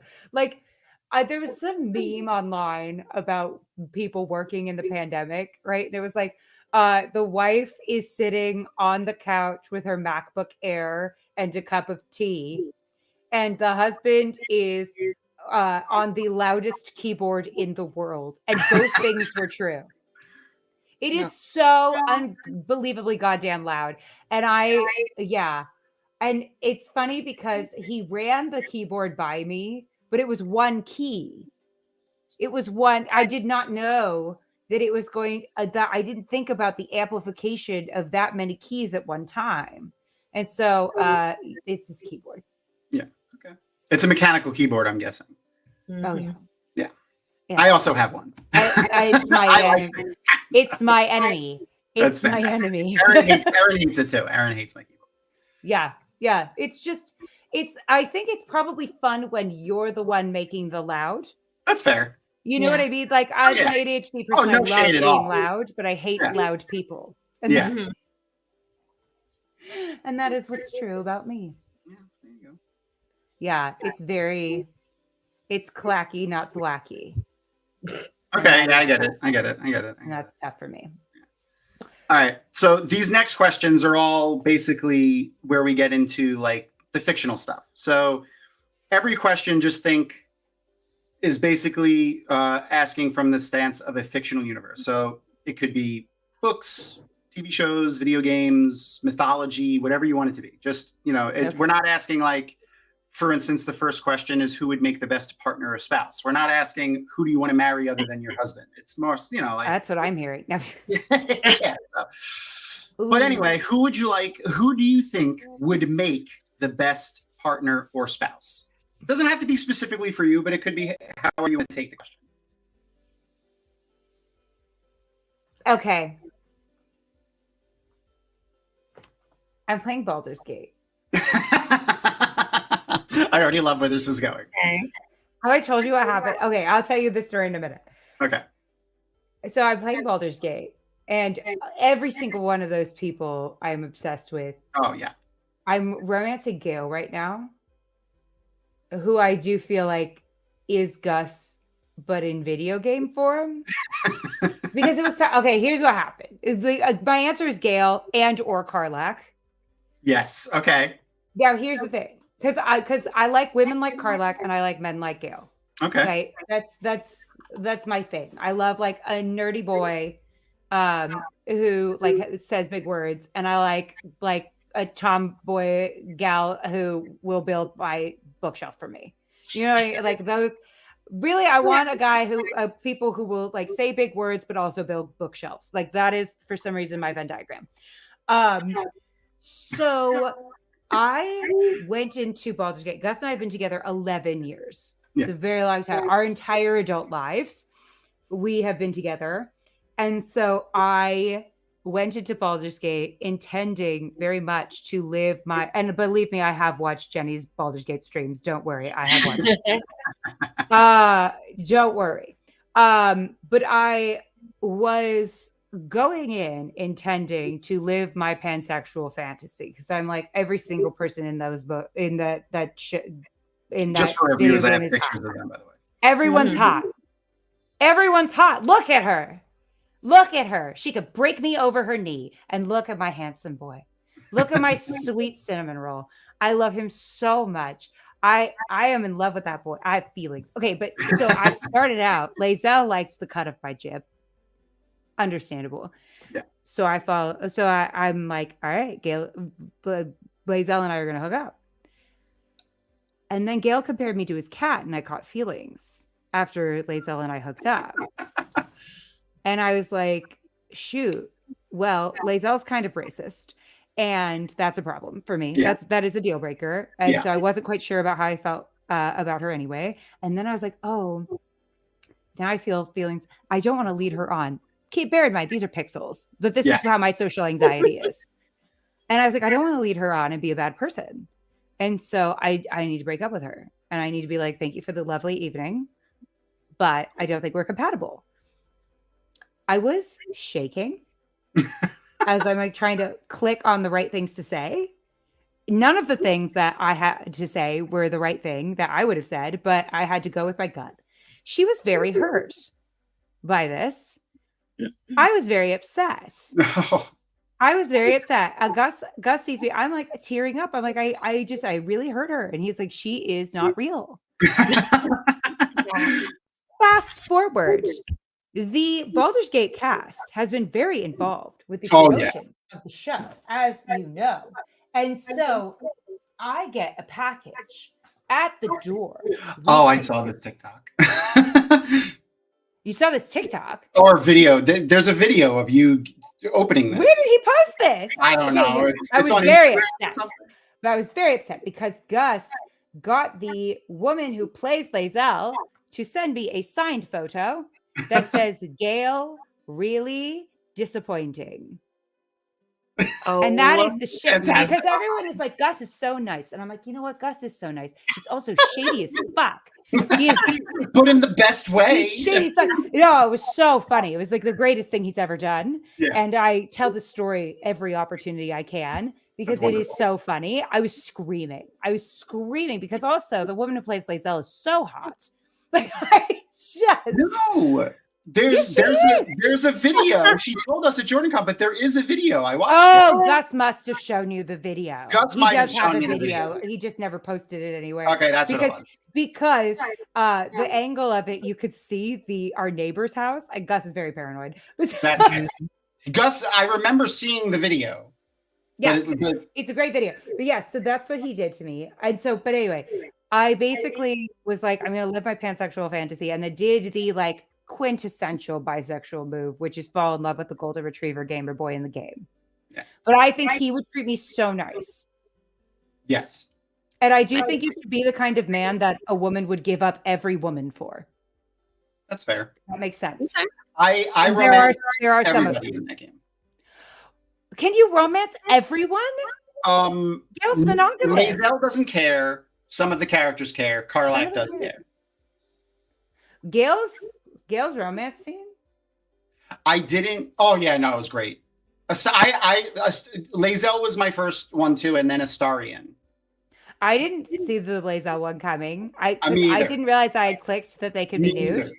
All of a sudden it's like badge, and I was like, "Whoa!" Yeah, she's like, I didn't know that she cared like that. And then all of a sudden she's like, I'm going to come see you tonight when you go to sleep. And I'm like, oh, all right. Okay. I also didn't see the Gale romance scene really coming. Like I knew we were like, we had a thing and it was going, but like, I was like, when is this going to happen for me? And then Gus was rehearsing a play in our garage. We have like a garage that's converted into like a rehearsal space / our recording studio. So they were rehearsing a play and they were like using that space for like free rehearsal space. And so they're rehearsing this play. All of a sudden, and I'm like, I'll play Baldur's Gate for a little bit. All of a sudden, the Gale scene happens. And I have a bunch of people in my garage who could walk in at any moment. But I'm not going to turn it off. I've been waiting for this forever. So I texted Gus frantically. I was like, do not let them walk in this house until I say it's okay. You watching? I do not want to have to explain this. I do not want to have to explain this to these people who are in my home. For anyone that hasn't played Baldur's Gate, there is full frontal nudity in Baldur's Gate. And I did not realize, I didn't see that, and listen, I'm fine with it. It's whatever. Yeah. But like, I didn't know. And then the Lazelle scene happens and it's just like a close up basically of her crotch. Yeah. Like that's the very beginning. And I was whoa. When you make your cat, like I played the beta and they didn't have the nudity turned on in the beta. But when I made my character, one of the first things that you could choose is your sexual organs. And I made a Dragonborn and I was like, so I've seen what a Dragonborn penis looks like now. Like I wasn't unaware. By the way, has scales. Don't know if you wanted to know that. That tracks. That tracks. Yeah. Yeah. My character is objectively awesome. Like I put a lot of effort into this character. And every time someone sees me playing, they're like, wow, your tab is so beautiful. And I'm like, I know. I put a lot of effort into this tab. And then Gus was like, I just built you. And I'm just playing you. Aww. In the game. And then he fell in love with my equivalent to the game, which is great, Shadowheart, because she's a trauma bisexual. And I'm like, that's me. So anyway, it's very cute of us. Give us a thumbs up. A trauma bisexual who eventually becomes blonde. Well, I shouldn't say. Yeah, anyway. that's fair. I'm sorry. I'm not used to being the one who knows stuff. That's fair. All right. Oh my God. All right, next question. It's Sorry. on All right. I could talk about Baldur's Gate for 8 years. Me too. I need to go back to playing that. Who would make the very worst partner or spouse? Very worst.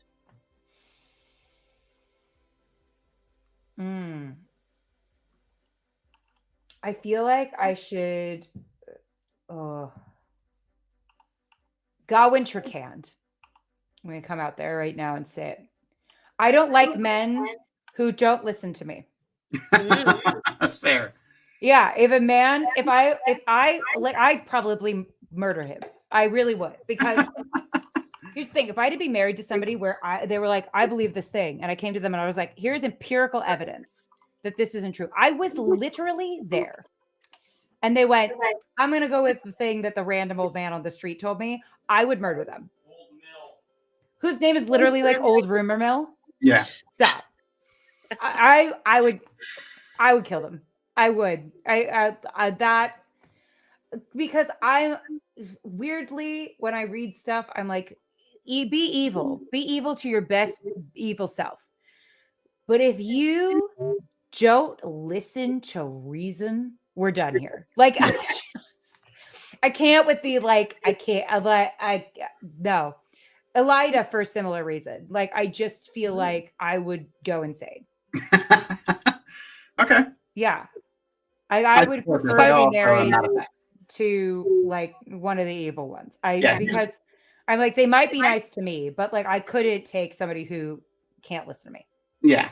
No, yeah. I mean, there's obvious answers here. Ted Bundy would be a bad one, but you know. Well, I mean, okay, listen, unless we're going like really, no. I'm like, it's more fun. It's who more fun. I would feasibly be married to. Exactly. Yeah. Exactly. And somebody's gonna be like, I love Gawain. Good for you. You can love Gawain. I don't want to be married to Gawain.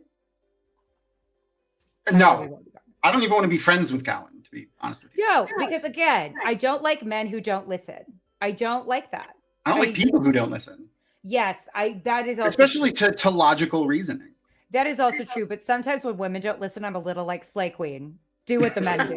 It's like a little part of me that's like, take your space. And then that's fair. And to be honest, they're usually right anyway. I mean, who knows? It could be a mixed bag. Women can be stupid, but no, that's not true. I All right. love women. I mean, I think I know the answer to this question already, but I guess make it different from the in the sense of a spouse and a partner is different from what fictional character from any realm would be a crush for you. A crush. Who do you crush on? So like that's different than a spouse. You know what I mean? Moraine de Madrid. Okay, It would never happen because I would never work up the courage to talk to her. that's fair. Yeah, That is entirely fair. It would never happen. Or yeah, no, Moraine is definitely up there for me because I have a fatty crush on her. Me too. But I wouldn't be able to talk to her. She's always been my just too favorite character intimidated. since I was in high school. Like I've always loved That her. is a correct read on that. That is correct. I like Teenage You a lot for that because I feel like so many guys that I talk to, and I don't mean any disrespect, I love these people, but they're like, yeah, it wasn't until I was an adult, or like women too have said this. It wasn't until I was an adult that I realized like Moraine was right, or like that I identified with Moraine, And or I like always understood agreed or with liked Moraine. Moraine. And I liked her from day fucking one. Yeah. I was obsessed with her. I think it was partially the teacher in me at the time, That's fair. where I was I like, can't I'm tell you used how to many times- corralling these children. As a kid, I was screaming during Eye of the World, tell Moraine about your dreams, like over and over and over. Oh, the other one. This is a lifelong, like since these movies came out, but I have had a crush on Legolas from Lord of the Rings for my entire life. Okay. Yeah. And Will Turner. So really, I just love Orlando Bloom. But Orlando like, Bloom. and that's correct. Yeah, But that's yeah, I feel like Legolas, when he gets on that when the horse is riding toward him and he gets on the horse, Oh yeah. He I grabs probably the saddle and swings up and I that's- replayed that scene countless times on my this is the perfect opportunity for a slight segue. It's funny because we had last week I talked about we were going to do a Hobbit feast this weekend with my D&D group, which we did, and I shared a bunch of pictures from that, and we watched The Lord of the Rings while we were eating it. But yeah. I'll just share one right now. This is me in my Oh, So good. But anyway, yeah, we had a Hobbit feast this past weekend, and we watched all of the extended edition of The Lord of the Rings. I started them in the morning when I started cooking, and we watched it all the way through. Yes. Oh, and then another one is Starbuck from Battlestar Galactica. Oh, I love her so much. Katie Sackhoff is fantastic. Hey, when she starts doing push-ups, I'm like, hi. Oh yeah, Really nice to and see she's you. great in Mandalorian too. I love her. I love Katie Sackhoff. She posted on TikTok a couple of years ago during COVID, actually, that she was going to do a raffle at a con that she was going to in Georgia to give away one of her helmets from the show. And I posted on the TikTok, hey, you should double check. I run a convention in Georgia. You're not allowed to do raffles. They will come down on you. You have to call it something else.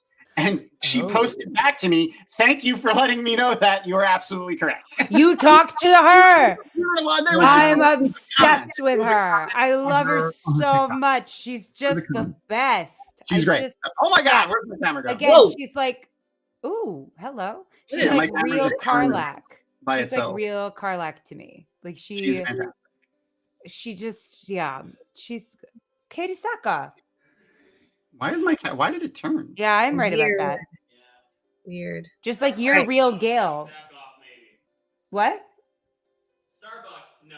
Katie Sackhoff, maybe. Mm. Maybe. I will debate that later. Starbuck's not happy go lucky. All right. Well, she could be if the world weren't ending. Anyway, I got it back. All right. did So you? if you were given the Yeah, opportunity, it's coming. Oh, you coming sorry, back? Crystal. no, you're fine. I'm watching him turn. Yeah, me too. It's kind of mesmerizing. Ooh! Oh, why is it still going? Oh, it's so good. Come back. I stopped moving it. There it goes. Well, now everyone gets a good look at my room. There you go. It's a good room. Thanks. There you go. Yay! I don't know why it did that. It has the auto Did you follow move your- feature, turns Did you itself move your on all the hand? time. I wonder What? if you like flung your Yeah, like hand out. it thought my hand was a face and it tried to track it or some shit. I turned off the tracking, so hopefully it doesn't do that again. Anyway. Okay. Okay. So if you were given the opportunity to assume a vocation or align with an entity from any realm of fiction, like Aes Sedai or the Jedi or an Earthbender, which would you be? Swamp Witch. What would you choose? That's fantastic. Swamp Witch. Oh, I feel it's so unbothered. We meet like maybe once a month under the full moon. You know, because I really need like a low commitment thing. Yeah. You know, like if my book club is any indication, I need like really low commitment gatherings. I want to be alone in the woods most of the time, except for those little days that I'm feeling cute under the full moon. And then we go, we dance. It's all very body positive. We swap like, you know, incantations, and then we go home at a reasonable hour.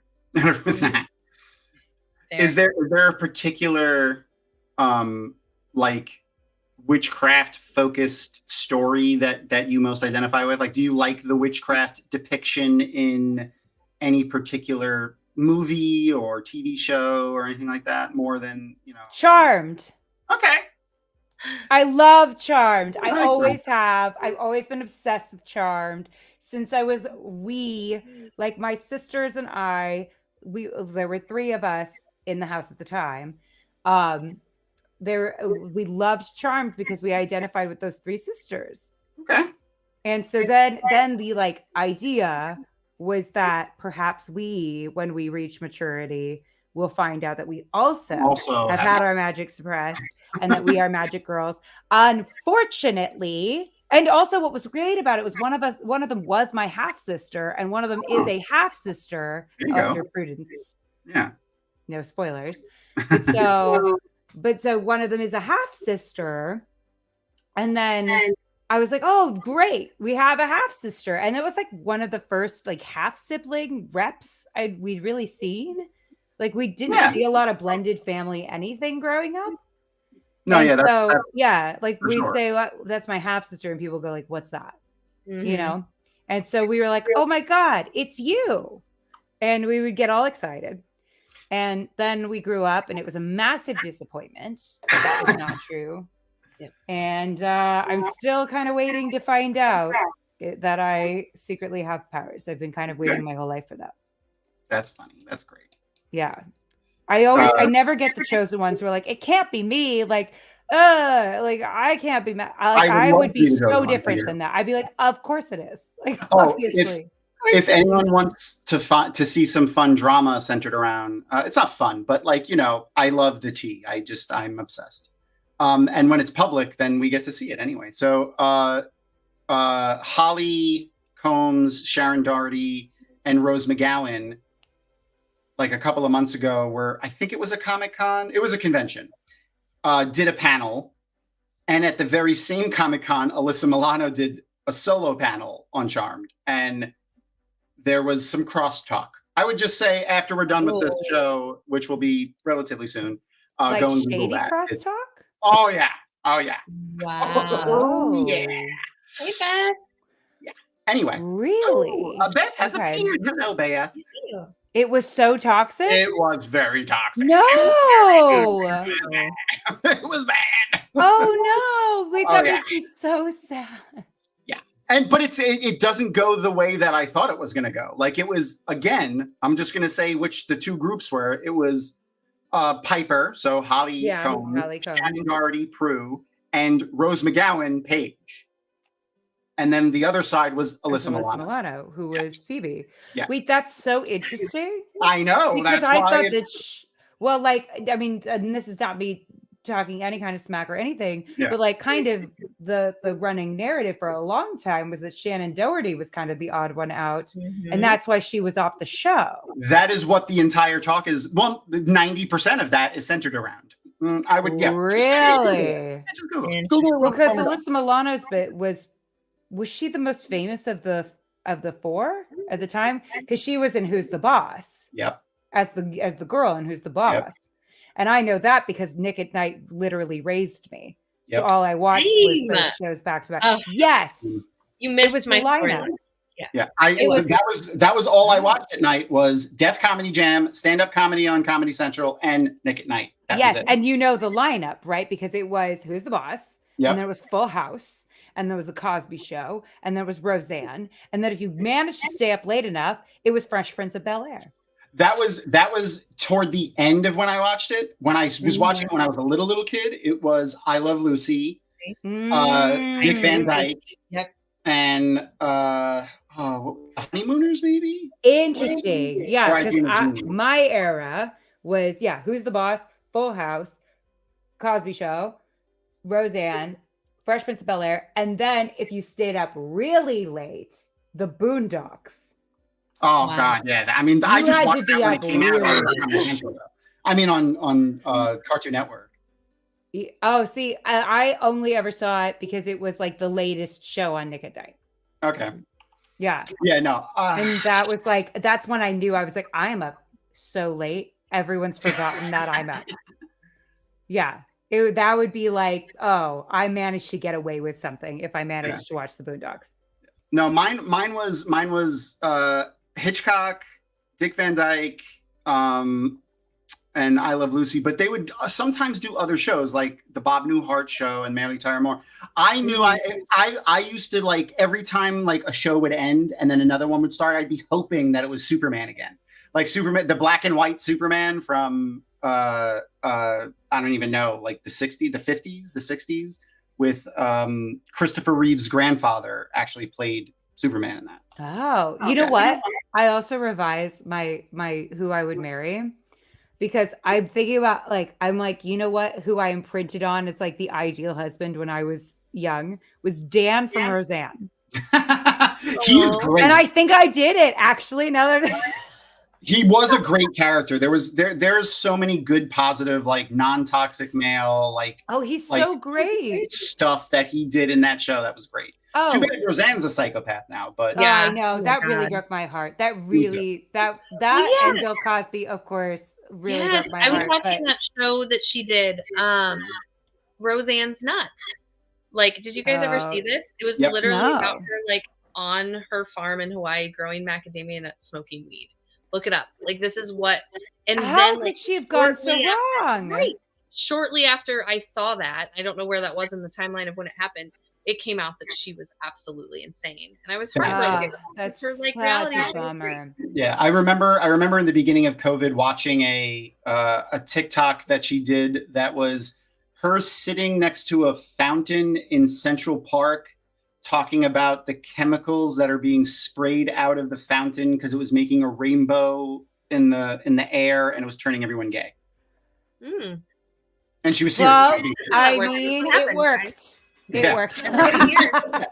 But Anyway, yeah, all right. I mean, I think, the scene in particular that I'm thinking about is there was Okay. like that scene where Jackie, Yes, that's exactly what I was. Yes. I know exactly what you're gonna say. yeah, and he just grabs the coat. Yep. And he Okay, grabs so- his keys and he's like, "I'll be back." Yeah, and he doesn't even say anything. He doesn't Nope, even he say just- anything. He doesn't say anything. Okay. No, he says nothing. Like so Jackie comes in. Jackie's Roseanne's sister. For those of you who don't Yep. know, who were not raised by television. Yeah. So Or Sheldon's What that mom was. from Big Bang Theory. There you yes, go. yes, she is Sheldon's mom in Big Bang Theory. I love Lori Metcalf. Right? Is her Yes. name? Lori Metcalf. I love her. So she comes in. Her boyfriend at the time, who I want to say his name is Daryl, he beat the shit out of her. Yeah. Roseanne is comforting her. Dan comes in, sees what happened, and she's like, Daryl beat the shit out of her. And then she's like, Jackie, and she brings her upstairs.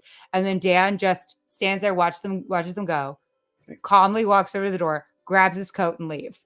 It is the greatest scene all the audience just goes, oh. Yep. It's the The greatest very scene next in scene television. is the cops are knocking at the door and he just He gets a piece quietly of goes chicken. with them. Yep.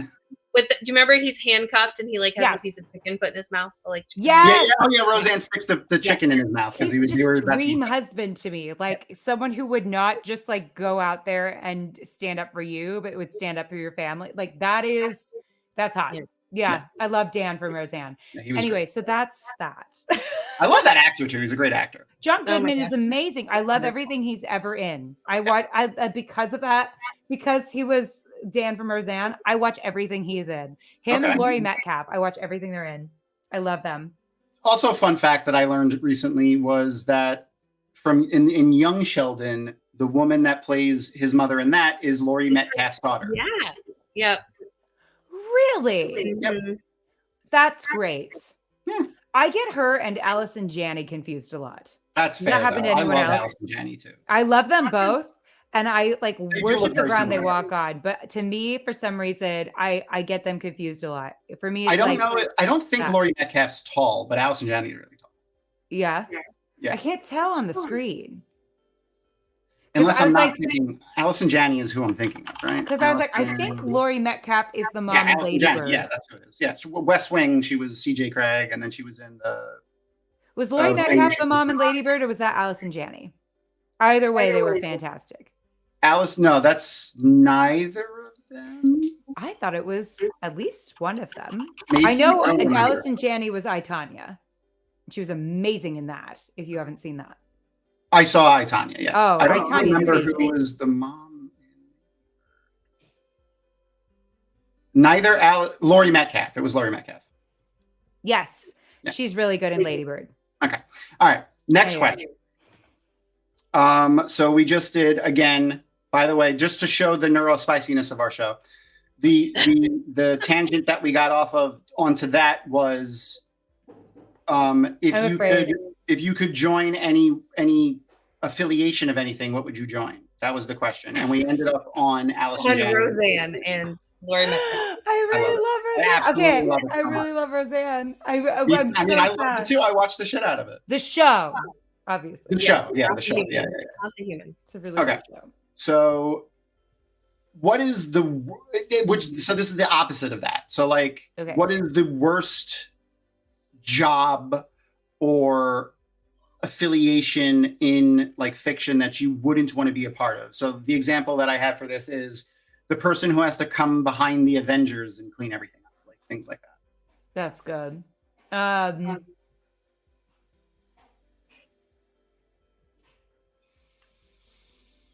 By the way, I found music that we're allowed to play. It's royalty-free music. I always Ooh. think about the people when there's like a gruesome battle, like Dumais Wells or Oh. whatever. I always think about the people who have to like Mm. collect all those bodies together. Yeah, that is, yeah. Okay. Yep. Like you're That- never the same after that shit. Nope. And that's a fun thing. If you have a chance to talk to Michael Livingston, again at you remember Michael Livingston? Okay, just make sure. I have legitimate beef with Will Weaves because of Michael Livingston. Oh, okay. I told you Okay. about the bobblehead. Oh, the bobblehead. Yeah. I Okay. will never be over the bobblehead. They gave right. my bobblehead crystal to Michael Livingston, and I will never How forget dare that. they? Yeah, How dare they? we're not friends. We're gonna do different panels and talk shit about each other. It's gonna be very toxic. It's one. Basically just asking him what real battles were like versus what they show on TV. And one I of the never wanna things find out. is the person having to clean up after a battle, but also often the areas after particularly bloody battles like that would no longer be able to grow Yeah, grass and foliage because of and this is where salting the earth with your enemies is the sodium content in blood is very high and it causes grass to not grow anymore. I just think we shouldn't kill each other, and that's such a hot take. And also everyone poops themselves when they die. So Yeah, it's so bad. Good. That is also the thing about labor that they don't tell you too, is a lot of women do, it's similar muscles. We watched The Miracle of Life in school. They taught us that. Yep. I see, and they're like, it's so beautiful. And I'm like, is it? Is it though? Is it though? And I feel Erin like and I have 3 cat children. Yes, there you go. And we're dinks with 3 animals, and that, that is how it is. Yeah. But So yeah. all right. The next oh no, you do the next one. Sorry. All right. So the last one. Is there a specific portrayal of the afterlife that you like so much you wish it was real in fiction? Oh, Fictional portrayal, yeah. Or mythology. Or fictional mythology. afterlife.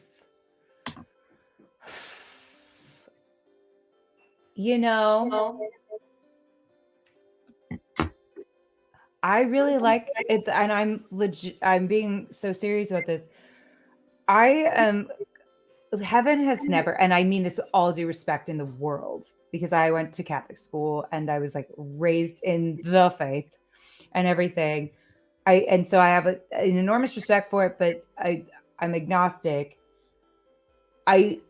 I've never really understood the concept of heaven and like the eternal afterlife stuff. Like it just never really resonated with me.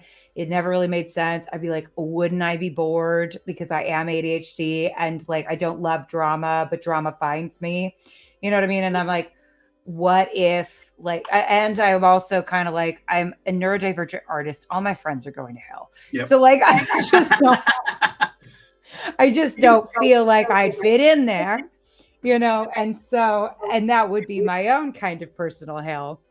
So it never really made sense to me. I always have kind of liked the idea of reincarnation as a thing because it feels like recycling. It kind of makes sense scientifically a little bit. If you think about it, like our atoms have to go somewhere. Yeah. Our energy goes somewhere. And there's a lot of rebirth mythologies that are built on around it. Makes more sense to me from like a scientific standpoint. And so I'm like, I mean, I think everyone's like a little bit wrong and a little bit right in a lot of ways. And I always, you know, have a lot of respect for it in general. But I kind of love the Wheel of Time whole thing. No, I like it. I like it. So, all right. So would you like the regular person reborn cycle? Yeah. Like I just kind of think it makes the most sense. From an afterlife perspective, I mean, not the Heroes of the Horn thing. That doesn't make any sense to me. I mean, like, I like it just fine. Like, there's an Elysium Fields. I've always had like a headcanon that everyone kind of chills in Teleparty. Yeah. But only the Heroes of the Horn like actually manifest as themselves. Like, there's like a queue. Like, yeah. You don't come back right away. Probably. Yeah. Or like you don't necessarily come back as a person, right? Like you could come back as a tree. There you go. You could go whatever. Because I like the idea. Because I saw this thing that was like each life that you live, you're learning a lesson that you need to learn for that life, which feels real because I feel like I get the same fucking feedback over and over again from people about what I need to learn. About like letting go and surrendering to life and and I'm like, I would rather die, but then like release my idea of control. But you know, but I get that feedback a lot about. No, I'm not a naive. Well, okay. Well, just for channeling purposes. No, I'm a Matt Sun, naive. Egwene Moon, naive rising.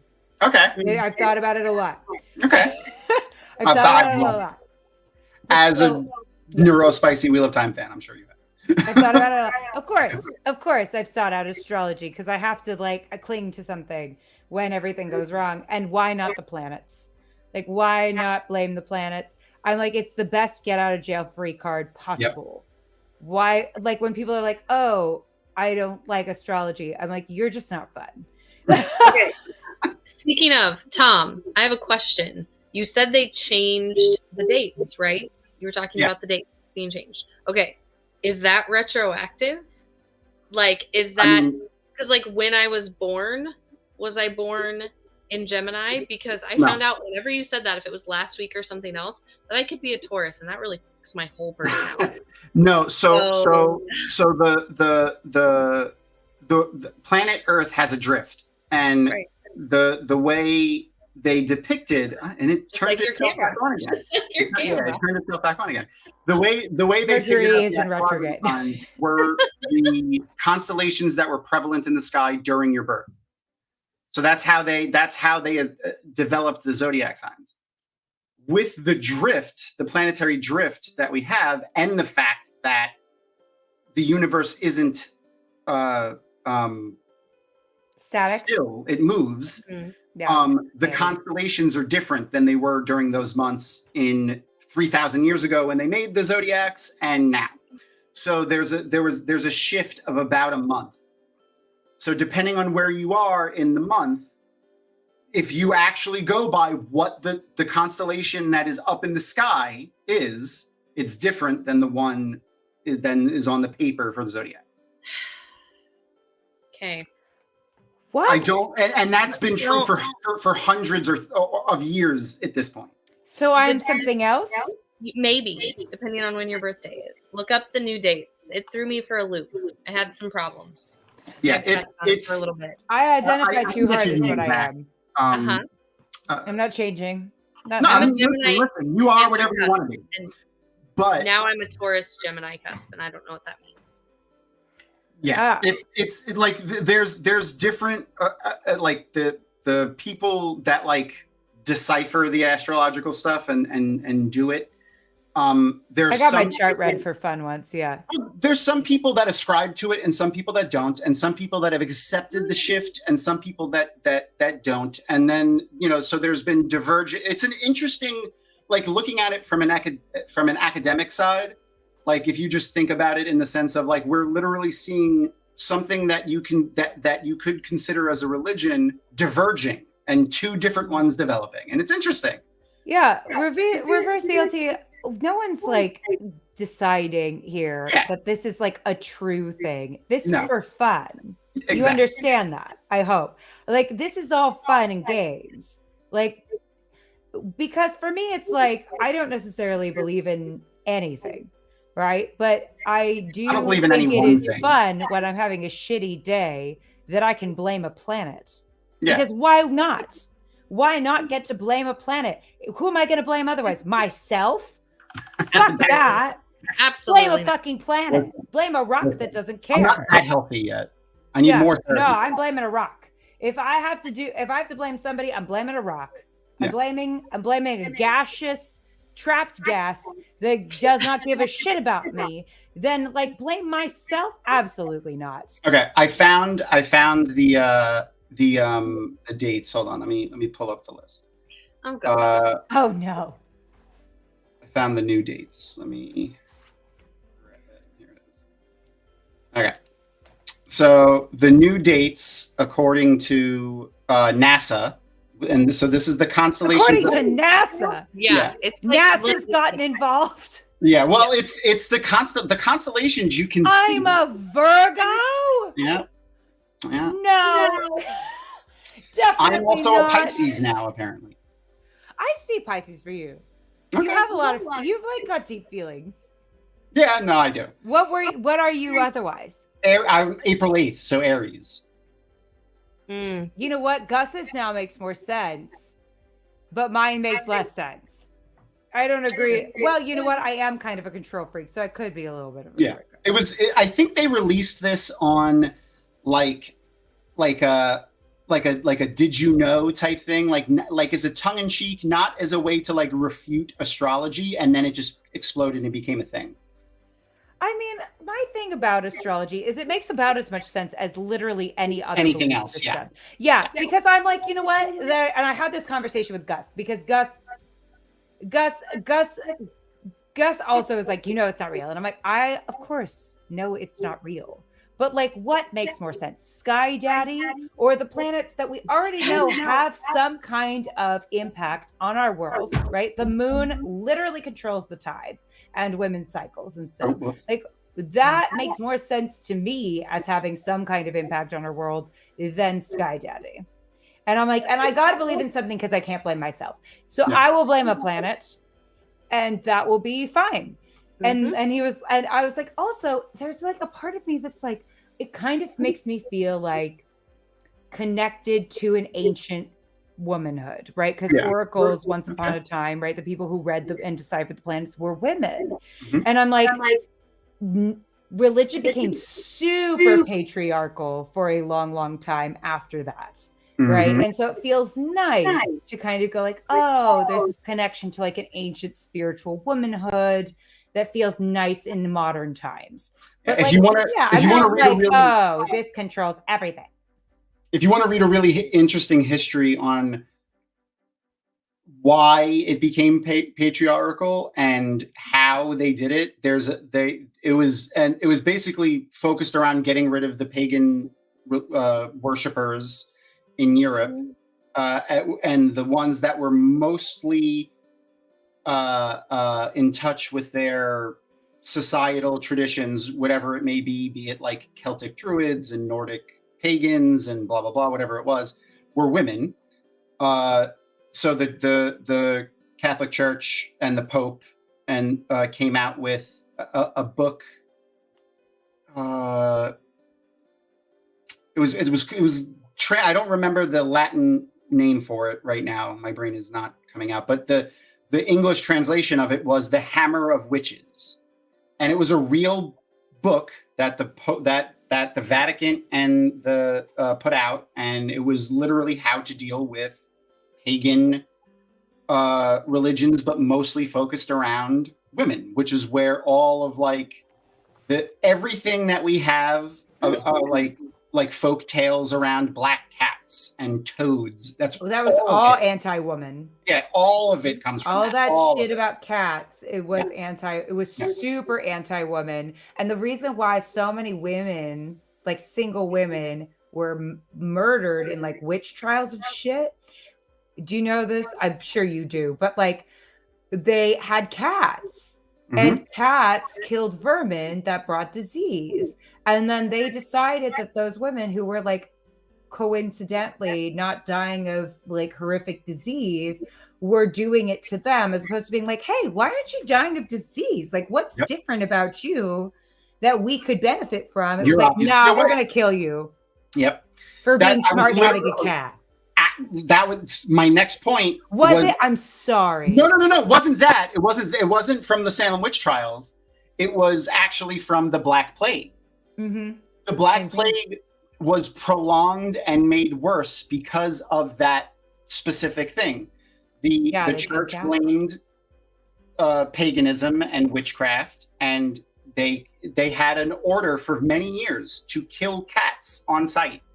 Wow. And and I actually talked to Michael Livingston about this at a past Jordan Con, just in passing, because he is also a very accomplished historian. Yeah. Mostly medieval battles. That's his focus, but he still knows a lot about history. They found mass graves of cats, and it was dated around to when the bubonic plague was spreading, and they have pretty much ruled that it's factual that the plague was made worse and extended by a number of years because of that. Yeah. Because they literally, they were spread by rats, and you killed the cats, and they kill rats, and that's Yep. I mean, it's so interesting. I mean, how much? I mean, when you really look at, so many. You got to look up all his titles, by the way. He's got more titles than Dany Targaryen, 100%. And Stringfam, I don't think anybody who is worth taking seriously would ever be like, oh, let's turn this around and become mean to men or become mean to, when we're talking about anti-racism stuff, be like, oh, well, let's do the exact same thing to white people. I think that a lot of our ills that exist and continue to exist is because we as people who are in power, whether that be heterosexual people or whether that be white people, whether that be men, believe that it's a little part of our hearts fear that if we relinquish control, that that will be done. The ills that we've benefited from will be done to us. That's what they used to And say. it's just untrue. It's just untrue because I think that's unfortunately why things perpetuate. And if you look back at history, so much of our ills have been done because of anti-Blackness, have been done because of anti-women, have been done because of homophobia, have been done because of ableism. Because there's an example of in the South, right? Not to get too political, but to exist is to be political. Hey, listen, it's Pride right? Month. Where to exist is to be political, right? Yeah. To exist. If not now, then never. But the thing is that there's an example of when they had to desegregate pools in the South, right? There were a lot of public pools in the South because it gets hot as fuck, right? And they were like, we are going to create this public good, right? Of a lot of widely available public pools, but Black people could not participate in all of those pools. many of them were closed off to people of color. And then they said, you have to desegregate the pools. And rather than, right, make that public good available to everybody. And this is true across the board on a lot of things, right? Like why we don't have like better and widely available public health care, like all that stuff is because once they said you have to desegregate that and make that available to everybody, they paved the pools over. Right? It's that kind of thing. Yep, I remember that that bit. That was they talked about that actually in The Watchmen, and that's just an example of why. Like I learned a lot of I learned that specific piece of lore because of that show, and that's another example of why the American education system is terrible. Because like I was like 30 when I learned that, and like that's something that we should learn in school as children. It's so wild to me. Yeah, it's so wild to me how much, as an adult who is curious, right? Like, because I mean, you're neurodivergent. We do deep dives on shit all the time, right? And of course, like, you know, as I'm getting to be in charge of my own curriculum in my adult life, right? And getting to like learn about facets of history that like really interest me and all this stuff. It is wild how much shit we should know that you don't as an adult, not to mention like we should know when we graduate school how to do so many things we don't know how to do. Like we should be able to navigate our healthcare system. We should be able, like there should be so much shit that we should know how to do. Yay! Food's ready fairly soon. Right? So but yeah, it's so wild to me. And like, I don't know. Anyway, so that's stuff we should know about, that there's so much propaganda and stuff that's around, like when we really unpeel all the nasty layers, is it's all kind of rooted in the same shit that we think that like, it's just deeply rooted in our insecurity that like, if we let go of those reins, oh my God, I can't believe I'm talking about letting go of reins as somebody who is so afraid of letting go. I know, but listen, do as I say, not as I do. But like, I don't know. I've been doing a lot of deep dives on this stuff recently, and I'm like, the more you like look at it, the more you're like, wow. I mean, it's all the same shit over and over again. I mean, like I asked my niece this recently just because I was curious. Like when I went to school, they still taught us Christopher Columbus stuff and, you know, Pilgrim stuff. And they've changed that curriculum now in some schools, at least in some parts of the country. Like in New York public school, at least on Long Island, they did. That's where my niece lives. So it's wild. And listen, String Flame, again, we're not saying misandry doesn't exist, but like what's really the root of the problem is that patriarchy is bad for everybody.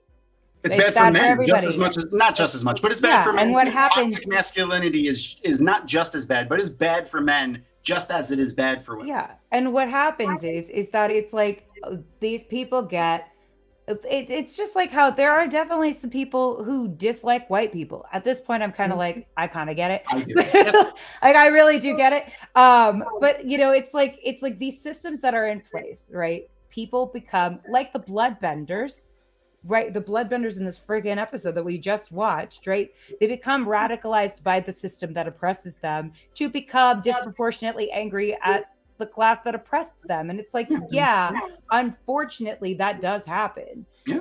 I would say the internet makes it seem more common than it is. Well, I mean, because the loudest voices and the most angry voices get amplified. Yeah. The great example that has come from that is that builds off of that is recent now, is the thing that became viral for a little while on TikTok and shit of the would you rather a man or a bear in the forest? Yeah. Like you can't. Everyone missed the point of that. Everyone missed the point of that. Everyone missed the point of that. And everyone missed the point of that. It's but like it gets to, you know, men saying not all men and things like that. I had a comment about this specifically, funny enough, about centered around the new Star Wars show. I talked about this specific point, but it's just basically you don't, and as I don't know this personally because I'm not a woman, but as a woman, you don't know which man is safe and which isn't. So you just have to be on your guard all the time. And it's the same for anyone of any oppressed anything by any particular group. You don't know who is safe and who isn't. So you just need to be safe. You need to. do that for yourself. And that's where the man or bear thing comes from, is essentially the thing, which was the thing that I said, and this is one of the things that I like to talk about, where the overlap in the Venn diagram lays. I made a post on social media saying, I guarantee the Venn diagram of the people who are complaining about Star Wars being woke and nonsense and all that shit and pushing agendas is just a circle when you compare it to the Venn diagram of men who got mad about the answer of man versus bear. Oh, that's so true. Oh like I can, which is the reason why, I don't judge people harshly all the time on things like that don't make sense. But when it comes to stuff that is just an obvious dog whistle for things, it's like, I feel like I know where this overlap is. And I'm really curious to see why a lot of people have a cognitive dissonance towards things, where they like a perfect example of that is people that are huge fans of Rage Against the Machine and then get upset that they're, liberals. And I'm like, what machine do you think they're raging against? Yep. It's not the washing machine. Yeah. Oh my God. I know. This is the wild thing, is there's so many songs too that have become this. Yeah, it's more space America, fuck yeah. And I'm like, these songs are actually not Coming to America, Born in the USA. So many of those songs are not pro-America. You really look at any of the songs that came out during the Vietnam era, people play them at these rallies that are for patriots. I'm like, this is an anti-America song. You do know that. Yeah. And or it's Star Trek or all this other stuff where Star Trek, I'm pretty sure, had one of the first interracial kisses on TV. Had the first. Yeah, was it the first? The first. Good for them. Yep. Good for them. Yeah. And they had a Japanese navigator at a time during World War II, when having Japanese anything was terrible. They had a Russian, whatever he was, I forgot what his role was. He was a yellow shirt, but I don't remember what he did. But they had a Russian on the bridge and a Japanese person on the bridge of the Enterprise in a time when Russians and Japanese people in the United States were vilified. So they also had a main character who was Black and disabled. Yep. Geordi is Black and that's next year. I'm talking about original. But I mean, when we're talking about woke Star Trek now, I'm like, he was Black and disabled. He got to be two things. It's been progressive since its inception. That's the thing that people don't get it. When people talk about X-Men and Marvel doing it, I'm like, it's literally its entire inception is around being accepting and open and the plight of not just because a lot of people ascribe it to gay people, the mutant thing, but it's also literally the description of the civil rights movement in the 50s. I don't even know how we got here, but I love talking to divergent people for this very reason. And I love that reverse BLT is in chat, because this is just as much of a tangent that we got off on when reverse BLT was there. Yeah, well, I'm just it's just one of those things where I'm just it's almost as if oppressing any class affects everybody, because it's not good to be the part of the oppressor class or the oppressed class. It's all bad. It isn't until we start just kind of letting everybody be a fucking person. Yep. And it's just an example of that toward your point that you just made is when people talk about how, there's so many more trans people now than when I was a kid, and that's because it's safe for them now to be outwardly who they are, honestly, without fear of being murdered. I mean, that still happens, but it's less prevalent now, and it's not acceptable anymore. And that's the perfect example that all of the academics use for that is the spike in left-handedness when the church stopped viewing people with being left-handed as evil. All of a sudden, for years, it spiked, but that was because people were being open about being left-handed. Yes, they could be. They were. It's it's almost as if. It's almost the same as thing if when for ADHD, when they started recognizing, now all of a sudden everyone has ADHD. Yeah, it's no, it's it wild. isn't. It's just that we're diagnosing it and recognizing it now. Right. It's like, of course, there are more queer people and trans people and neurodivergent people now. We're allowed. Yeah, people are being honest with everybody. Like if We're people allowed. like you should feel happy that people are willing to be honest around you and they don't have to lie. I'm honestly like very happy for the most part with where society is going. Yes. I don't know. I mean, there's so much work left to be done, but like it's upward trending. I mean, the fact that when we think about it from the like time that I was in high school to now, I mean, despite the attempts otherwise, it's upward trending. Yeah, and of course there's like really loud people, but like when you go out, when you unplug from the internet, right, and you go outside and you talk to people one-on-one, 99.9% of people are like, I don't know, man, I just want everybody to be happy. I want to be able to feed my kids and like feel like we're all safe to be ourselves. I am also very lucky to live in a very nice, like very, a very open place. But like, even when you're talking, my family does not live in a very open place. And even when I'm talking to people there, same. Most of the people that I talk to are like, I kind of just want to like have a nice life and have the people that I care about have a nice life. Yeah. It's a lack of. There are very loud, mean people, but they're just loud and mean. Just a few. There's just a few of them. Yeah. They're just loud and mean. The shit part is some of them can affect other people's lives. And that's the unfortunate thing about operating the same rock as everybody. I mean, but like with 8 billion people, there's gonna be some shit ones. Yeah, but and we're doing better. I think now, especially Gen Zs and the newest gen, whatever they call them. I love them. They're so much less. They take so much less shit, and they're so much more honest with things, and I love it. Like everyone complains about how rude kids are. I'm like, I fucking love it. I love it. Kids are an oppressed class. Fuck that. Yeah. It's so dumb. Yeah. Like what? You can smack a kid because it's small? Like it's another person. Like, when I saw a kid, like there was a grandma and like she was trying to get a kiss from like a kid, and the kid was like, no, I don't want to kiss you. And I'm like, that's like good. And the mom didn't force the kid. The grandma was like a little angry, but she was like, I have a boundary, the kid said. And I was like, what the fuck just happened? That was amazing. I love it. That was amazing. Yeah. And just like I just can't wait for those two generations, specifically, not to bring us full circle, the generations that grew up watching Avatar: The Last Airbender to become politicians, to be perfectly honest. I just being able to like apply nuance to stuff and be like, empathy. Like let's talk about these things and have some empathy and understand that like we're all going through it. Like being alive is hard. It's really hard. And like most of us are trying to do the right thing. And is that what they are? It's very difficult sometimes. Yeah, Jen, Avatar: The Last Airbender. Well, because I taught Gen Zers. They're lovely. I love them.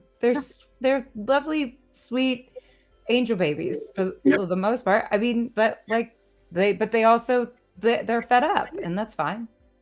Because there's a lot to be fed up about. Will hopefully that will get them to affect change. Yeah, I do disagree with some of their stylistic choices, but otherwise, I'm okay. Yeah. I saw a TikTok. This guy was like, why does every 13-year-old boy look like a llama? And he just posted pictures and they have this big poofy curly hair. And it was the funniest thing I've ever seen. All right. More questions. Well, no, that was it. That was it. That was the last one. Well, because the last question James Lipston has is, if you get to the pearly gates, what do you want St. Peter to say to you? And that's to Christian for me. So that was the last one was, is there a depiction of the afterlife that you enjoy? Oh, well, can I say what I would want him to say to me? Sure. Do it. Psych, and he takes off his mask and it's Loki. Oh, that would be good. Mine's sappy. Is that okay? Yeah, go. I said there's Here no they romantic- are, and it's literally every animal I've had in my lifetime. That's fantastic. I wish. That's wonderful. That's like all I want. Is I just want My to see my wife's- dog again. My wife's divergence from the church was when they told her that animals don't go to heaven. Yeah, fuck that. Because they don't have souls, according to They some said that animals denominations. don't go of to the see. That's ridiculous. That Yeah, anyone That's who's had according an to animal, some denominations of the Christian. anyone who's ever really loved a pet, like they have different personalities. Mhm. My dog that passed was like having like a war veteran in your house. Like he was like he wanted his food at the time that he wanted it. He like stomped if he didn't get things on time. He would body slam the door if we didn't wake up at the hour he thought that we should wake up at. Petey, my current dog, sleeps until noon.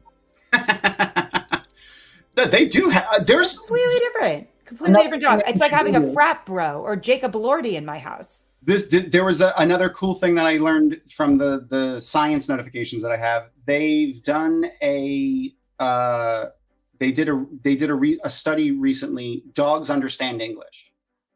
They know what you're saying and what it means.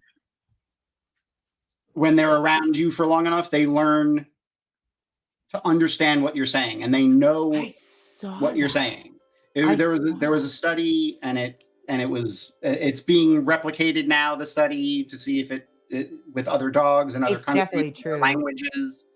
It was a really interesting study. It was And a I was real like- scientific study. I said to Gus, because Gus, when he gets frustrated with Petey, because Petey's the same color as our floors, he will call Petey a floor-colored motherfucker when he's really annoyed with him. Floor-colored Be like, you floor-colored motherfucker. That's And I'm fantastic. like, so that means that Petey understands what you mean by floor-colored motherfucker. He does. He absolutely does. He knows that when you say that, what it means and why you're saying it. Oh, and I agree with Gnome and Garden. Cats absolutely understand English, and they just don't care. do not give a shit. Yeah, they don't. Like I discovered definitively that my cats know what their names are and know each other's names. They just don't give a shit if they don't want to respond to them. Absolutely. Yeah. And that's Absolutely. fine. They don't have My to give three a cats shit. have very different personalities as well. So yeah, I totally agree. I don't always want to respond when they want me either. Yeah, absolutely. You know, I This get one, it. This one is leaving. The door was just slightly closed over, and this one does not know how to open a door to save his damn life. And he's 19. The other one, who is we labeled as a doofus very early in his life, and he is also he's the neurodivergent one. Luna's neurotypical, and Luther is neurodivergent. He looks like a doofus and acts like a doofus, but he can problem solve like a motherfucker. That's because of his situational awareness. Reverse DLT, that is an excellent use of AI. I want them to decode. Have you seen those dogs that like press the buttons and then they like know words? Oh yeah. Yeah. Mhm. That's crazy to me. I'm They begging Gus to let me owners get ask some them buttons. questions, and then they answer them with the buttons. I've been begging Gus to let me get some buttons. He thinks it's all like hokum, but I just want to try it. That's I my just want to favorite see word. what happens. So glad you because- used that word. That's such a good word. Hokum. Thank Yeah. you. But yeah, he thinks it's all like bunk science, but Yeah. or like bunk stuff. But Yeah, I they're was just they're like- faking it or whatever. I was like, what if it's not though? And then we're like missing out on knowing more about his At the- internal. At the very Right. least, the dog learns if I press this thing that makes this sound and it says treat, they give me food. Like at the Yep. very least, they're still learning. Yeah, that's still like. I mean, from what I understand, dogs can know as many words as like a human toddler. Yeah. So They- that's smart. Read the study. Google the study. It was recent. Yeah. It was this month. It was May. It was in May. I'm gonna It get was these the end of May. buttons.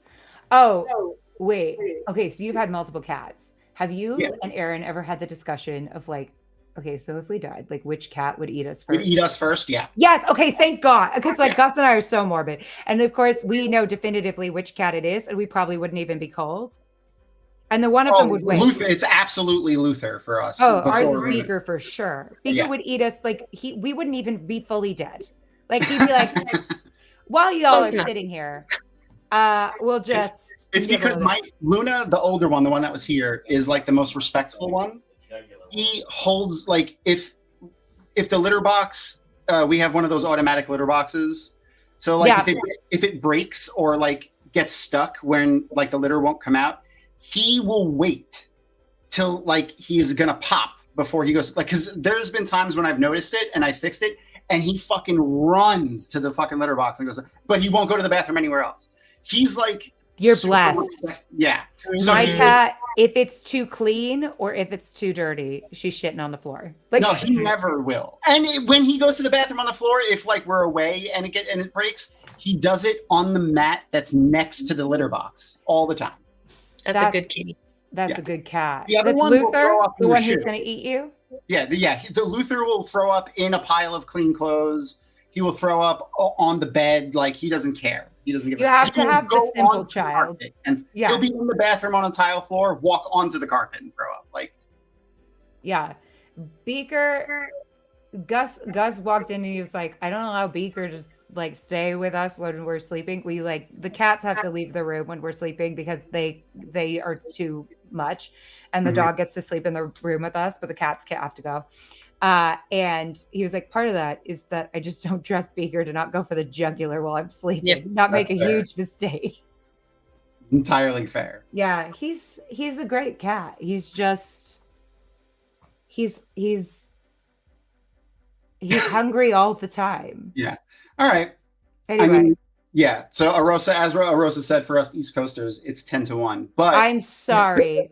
don't be sorry. This was I believe she said that was a record, and I feel like I think it cannot is a go record. on people's.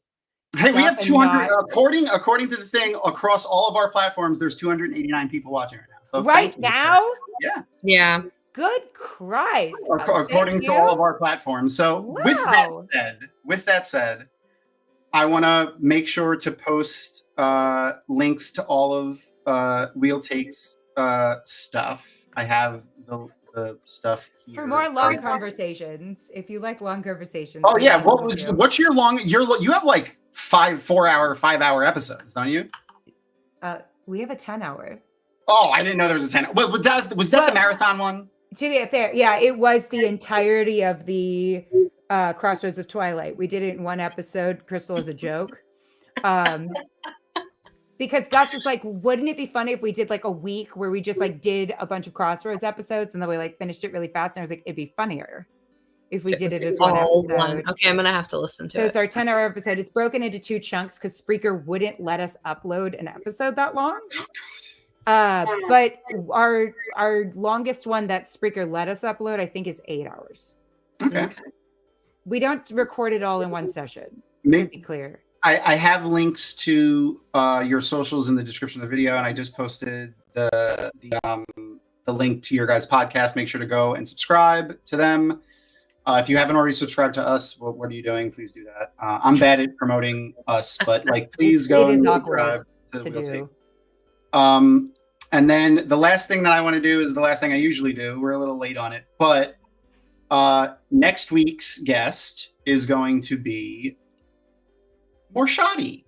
For those who Yay. have played Helldivers with me or have been on Beth's streams recently, more shoddy, and he does his own gaming streaming, but he's pretty prolific on Beth's streams recently. He's going to be joining us. We love Morshadi. He's a ton of fun. Even though he specifically will join Helldivers games, kill Josh, and then exit the game. And it's a cooperative game. I just want to put that there. But he's fun. We love him, and he's going to hang out with us next week. So, and what are we? Oh wait, hold on. Let me pull up that image again, because it's also one of my favorite images of Momo in all of Avatar. It's when Aang is hallucinating Appa and Momo fighting. the greatest sequence So in great. Avatar. Yeah. Well, if I haven't scared you off by being woefully unprofessional, and if I haven't gone Never. into the sea, never to be seen again, I would absolutely love to come back, but also no pressure because of You're welcome on the any disaster episode you want. bisexual I was today. If you want to come back for any episode, you're more than welcome. Just come. Always. Just tell me, and I'll send you a link, and you can come to any Monday you want to come. Okay, I'll look at the spreadsheet you sent over, and I'll let you know because I do have fun on these. This is very What? fun, I have and I like spreadsheets? you both very much. We love you. and Gus, but mostly you and the dog. I won't tell Yeah. him. All right. Anyway, Traitor. thank you. We love all of you awesome nerds. Thank you for hanging out with us for like 9,000 hours. This was a ton of fun. A trauma bisexual is a bisexual trauma. That's most of us. That's true. It's a true story. All right. Say goodnight, Crystal. Good night, Crystal.